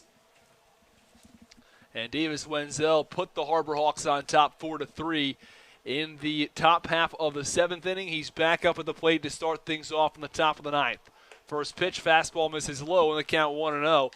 Tom Sutera back out on the mound for his fourth inning of work. He pitched the 6th, 7th, and 8th. And no one is warming up in the Mariners' bullpen, so it appears that he has the ninth too. 1-0 pitch misses upstairs to Wenzel, and the count 2 balls and no strikes. Obviously, Sutera's done a little bit of everything between starting and out of the bullpen. Very comfortable pitching in long relief. And it saves the rest of the bullpen too. Makes them all available for tomorrow night's game as the 2-0 pitch is a check swing, and it deflects off the bat of Wenzel. And the count is 2 balls and 1 strike on the right-handed hitter. Wenzel taps home plate a couple of times. Base path is empty in the top of the ninth inning. The 2-1 pitch cut on, a blooper towards right field, but moving back onto the outfield grass is Casals, who makes the catch. Really nice play by Casals, ranging back into the outfield grass to make that catch. It looked like it may be headed into right field for a base hit.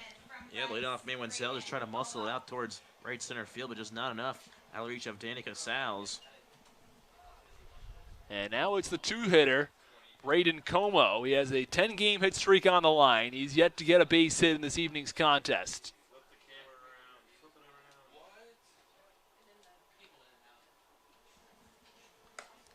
First pitch runs inside for ball 1. He's seen his average drop substantially this evening. It came in right around 350, and it's down to 338. The 1-0 from Sutera. Cut on and fouled off towards the Harwich Mariners dugout down the third base side. In the count, 1 ball and 1 strike. In Cape Cod, many of the home teams have their dugouts on the third base side, despite the fact that in Major League Baseball it's almost uniform that they're on the first base side. That's what makes the Cape League unique, though. Quirky things like that.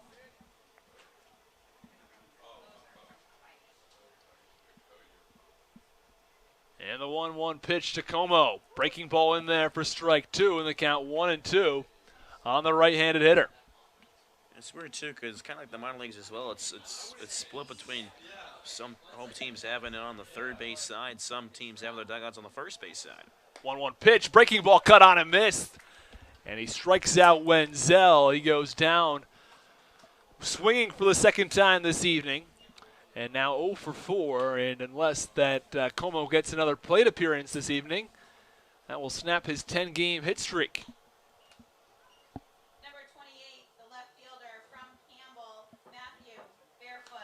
And Matthew Barefoot digs into the right-hander's batter's box. He has extended his 13-game hitting streak to 14 games with 2 hits and a walk this evening. First pitch, breaking ball, cut on and missed, and Barefoot was badly fooled on that pitch, swung way over it.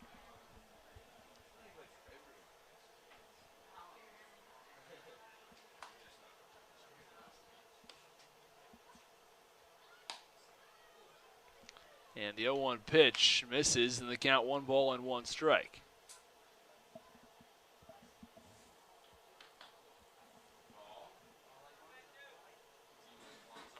The 1-1 delivery swung on and fouled off out of play, and the count 1 ball and 2 strikes.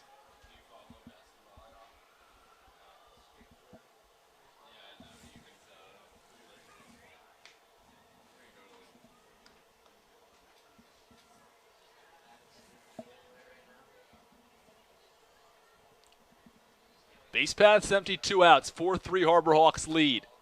1-2 pitch to Barefoot. This is outside, and the count 2-2 to the right-handed hitter. Barefoot's average all the way up at 386.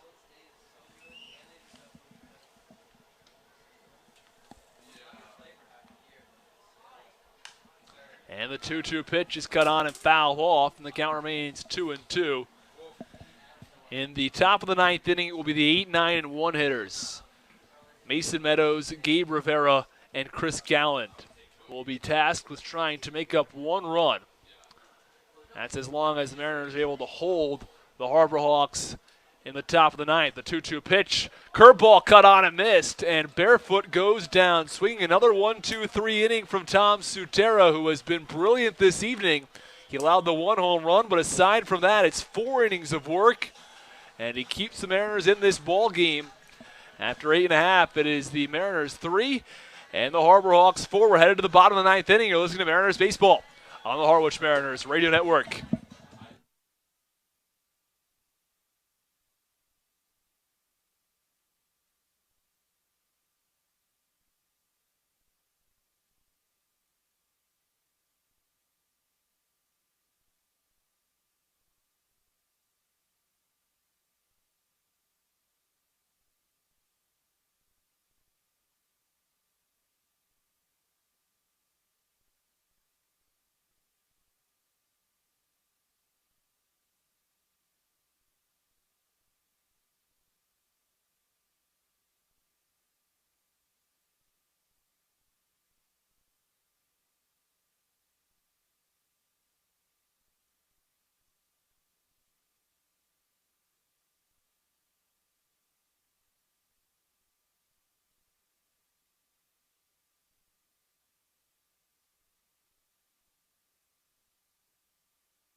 Welcome back in the bottom half of the ninth inning. The Harwich Mariners trail the Hyannis Harbor Hawks 4-3. And Brad Debo will come to the plate to face off against the new pitcher for the Hyannis Harbor Hawks, Dylan Thomas. First pitch to Debo, runs upstairs and inside for ball 1.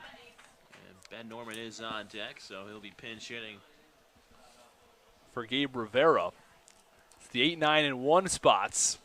Not necessarily the 8, 9, and 1 hitters, because the 8 and 9 hitters are not coming to the plate in this inning, as the 1-0 pitch misses low and inside, and the count 2 balls and no strikes. Debo is pinch hitting for Meadows. Norman pinch hitting for Rivera.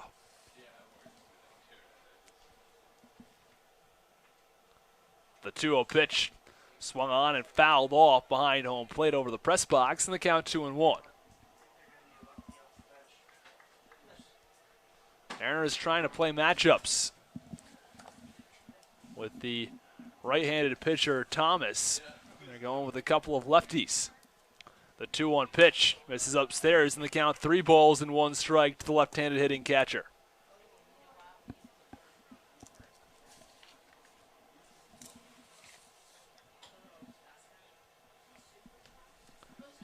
The 3-1 delivery. Swung on, a ground ball towards third. Nicely backhanded by Wenzel. Throw to first is in time. And that ball looked like it could be headed down the third base line for possibly extra bases. But a nice backhanded play by Wenzel, and he's able to throw across the diamond to get Brad Debo at first base. He does not run particularly well like some of the other players in the Mariners, like Gorski, Thompson, or Gallen, but and if it was one of those three, there's a good chance he would have been safe over at first. But there's one away in the bottom half of the ninth inning. Ben Norman due up for the Harwich Mariners. And Norman steps out of the left-hander's batter's box.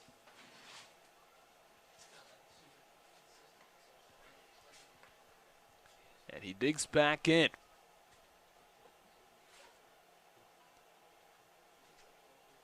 The first pitch swung on and fouled off to the backstop, and the count 0-1.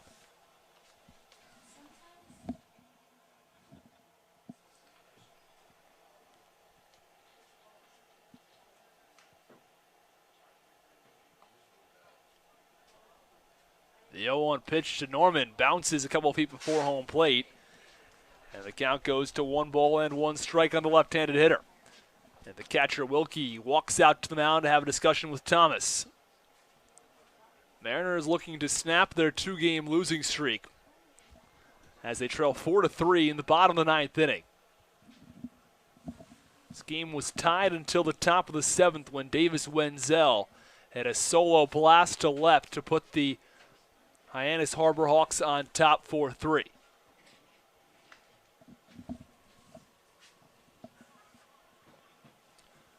Norman takes a practice swing. He now digs in the left-hander's batter's box. The 1-1 offering misses outside, and the count 2-1 to Norman. Norman, a guy usually gives you a long at-bat, really sees a lot of pitches so far, doing a good job. He's doing a hitter's count here. Thomas has only walked 1 player on the season. The 2-1 pitch misses outside, and the count 3 balls and 1 strike, and he has struggled finding the zone tonight. That's 3 strikes thrown compared to 6 balls. And that's 17 strikeouts compared to the 1 walk. So it's an outstanding ratio from the right-handed pitcher. Here's the 3-1 pitch. It misses outside. We'll make that 2 walks on the season as the Harwich Mariners have a runner on first base with just 1 out. I know I've mentioned this a little bit in the past, but I think it's going to be important for the Mariners to try to find a way to advance Norman over to second base so they have a shot with a base hit trying to tie this game. We'll have to see how the at-bat goes and if they try to get Norman over. And there's a meeting at the mound. Assistant coach Ron Polk maybe to talk things over. There is a arm down in the pen warming for the Harbor Hawks, but again, it's just situational, I'm guessing, and maybe upcoming pitches to the hitter Gallons. And the pitcher warming up is Wes Engel. Engel has a 2 ERA, left-handed pitcher. And it's an interesting decision that they're even thinking about warming up the lefty out in the pen, because if you look at the upcoming hitters for the Mariners, Galland, Gorski, Shunk, Lipsius, Casals, all of them are right-handed hitters. And now the Mariners have a runner on first base. They're headed back to the top of the order. And there's some dangerous hitters here. It's Galland, the leadoff hitter. He had a single back in the first inning and scored a run. And then it gets really dangerous with Gorski, who's hitting very well right now. Shunk, who has an 11-game hit streak going. So we'll have to see what the Mariners order is able to do.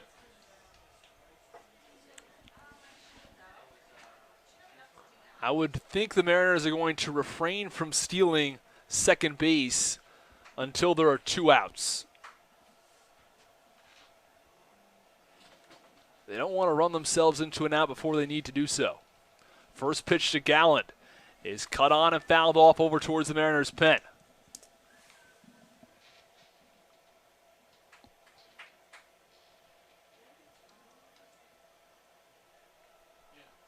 So Galland digs back in from the right side.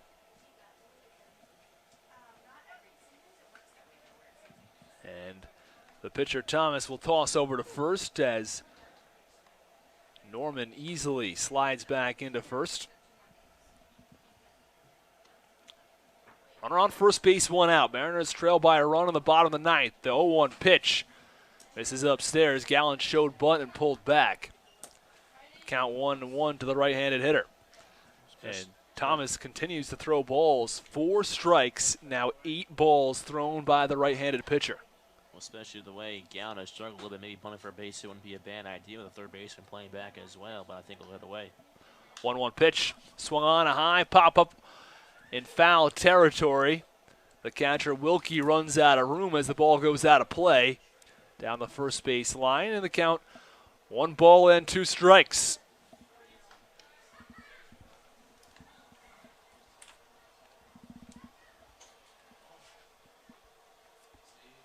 So Gallen steps back in from the right side. Norman leads off of first base, 1 out in the bottom half of the 9th inning. And throwing over towards first again is Thomas.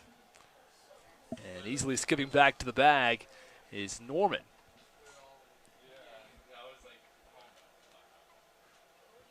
The 1-2 pitch, swung on, a line drive right to first, and diving back to first safely is Norman. So the Mariners stay alive, almost extremely unlucky, as Gallen lined that ball right to the first baseman Pages. And Norman, who was only a few feet off the bag, had to dive back to make sure he beat the hand of the first baseman Pages back to the bag. Wow, I actually have no idea how he got back in there.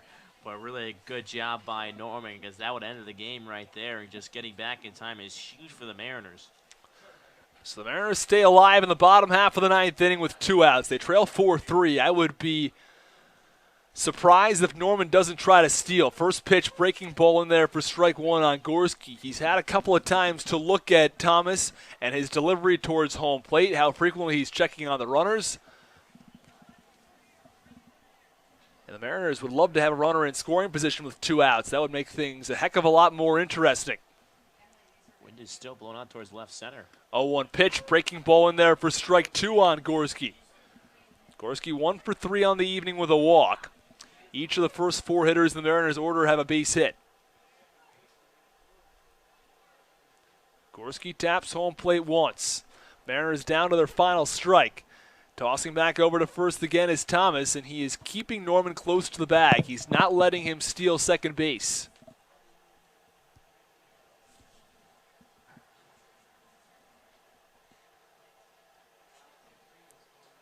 The 0-2 pitch, breaking ball misses upstairs in the count 1-2. And while Thomas had a really hard time finding the zone over the first couple of hitters, he seems to have regained at least some of that control. It was 4 strikes, 8 balls, and now it's 8 strikes, 9 balls. So 4 of the last 5 pitches have been strikes. And he's ahead in the count 1-2 on Gorski. The 1-2 pitch, swung on, a high pop-up, foul, and the catcher Wilkie gives chase, runs out of room again, and the count remains 1-2.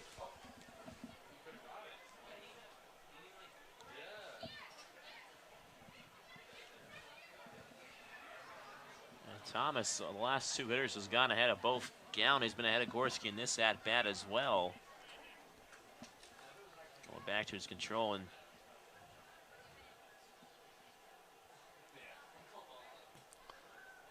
so Norman leads off of first base. 2 outs in the bottom half of the 9th inning.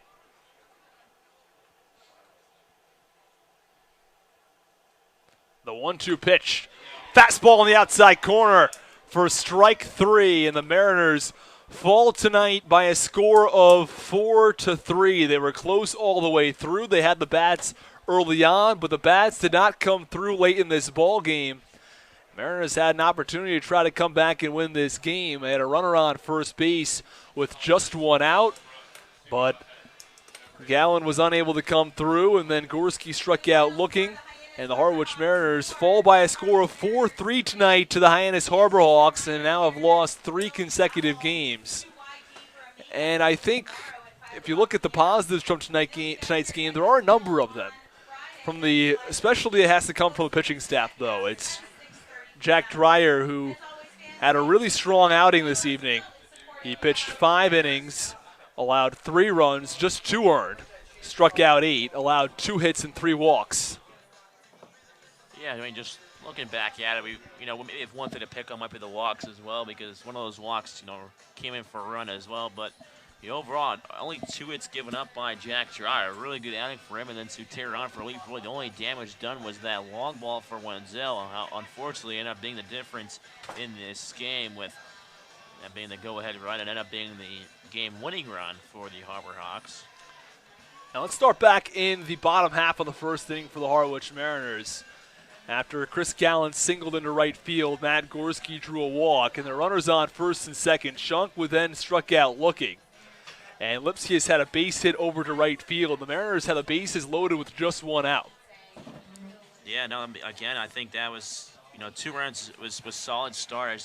Looking back now, I don't think they would have thought that they would lose this game 4-3, but again, I think, coming out of the opportunities at Morris, able to come and rise to the occasion, and Eichhoff, and we're going to walk after that, but I think it was a good first inning because, again, the last 2 games, that they had lost prior to this game, they had struggled to score first, and again, the opposition was scoring first every time, and it's, again, after a while, it's tough to keep playing catch-up every single game, and tonight was the first time in a couple games that they're able to score first and strike first in the first inning. Mariners, as you mentioned, scored 2 runs in the first inning. It was a 2 RBI single off the bat of Tanner Morris, and the Mariners went on top 2-0. And after that, there were no runs scored until the top of the third when the Hyannis Harbor Hawks responded with 3 of their own runs. It was a single, a hit by pitch, and then the runners were able to advance. There were the bases loaded with just 1 out, and Dreyer had lost his control at that point. He walked Como on 4 pitches, then he walked Barefoot on 4 pitches, and that was the first run of the game for the Harbor Hawks. Yeah, and just that half inning, Dreyer just couldn't find the zone. And that's maybe the only damage that might have really hurt him in the end was the walks, and I said before, the walk in a run was just unfortunate off of Dreyer. He's probably pitched extremely well this evening, and just that 1 walk might have come back to hurt him. But again, just really good outing from Dreyer. His stuff was looking good from up here in the booth. The Mariners allowed 3 runs there. They responded with a run of their own in the bottom of the third inning. It was another base hit off the bat of Tanner Morris. And the Mariners tied it at 3 at that point. It was a line drive into left field. And the game remained that way until the top half of the 7th inning. And leading off the top of the 7th was Davis Wenzel, and that's when the whole game changed. Yeah, no, that was just a hanging off-speed pitch there to Wenzel from Sutera, and Wenzel puts over the fence over in left field, and that really was the difference tonight. And tough game for Sutera. He'll get up with the loss, but again, a really good outing from Sutera. Just the only damage done was that 1 hit from Wenzel. That's exactly right. I mean, Sutera was outstanding this evening. 4 innings of work. He comes in after Dreyer pitches 5, and Sutera is efficient. He allows just 3 hits and 1 walk.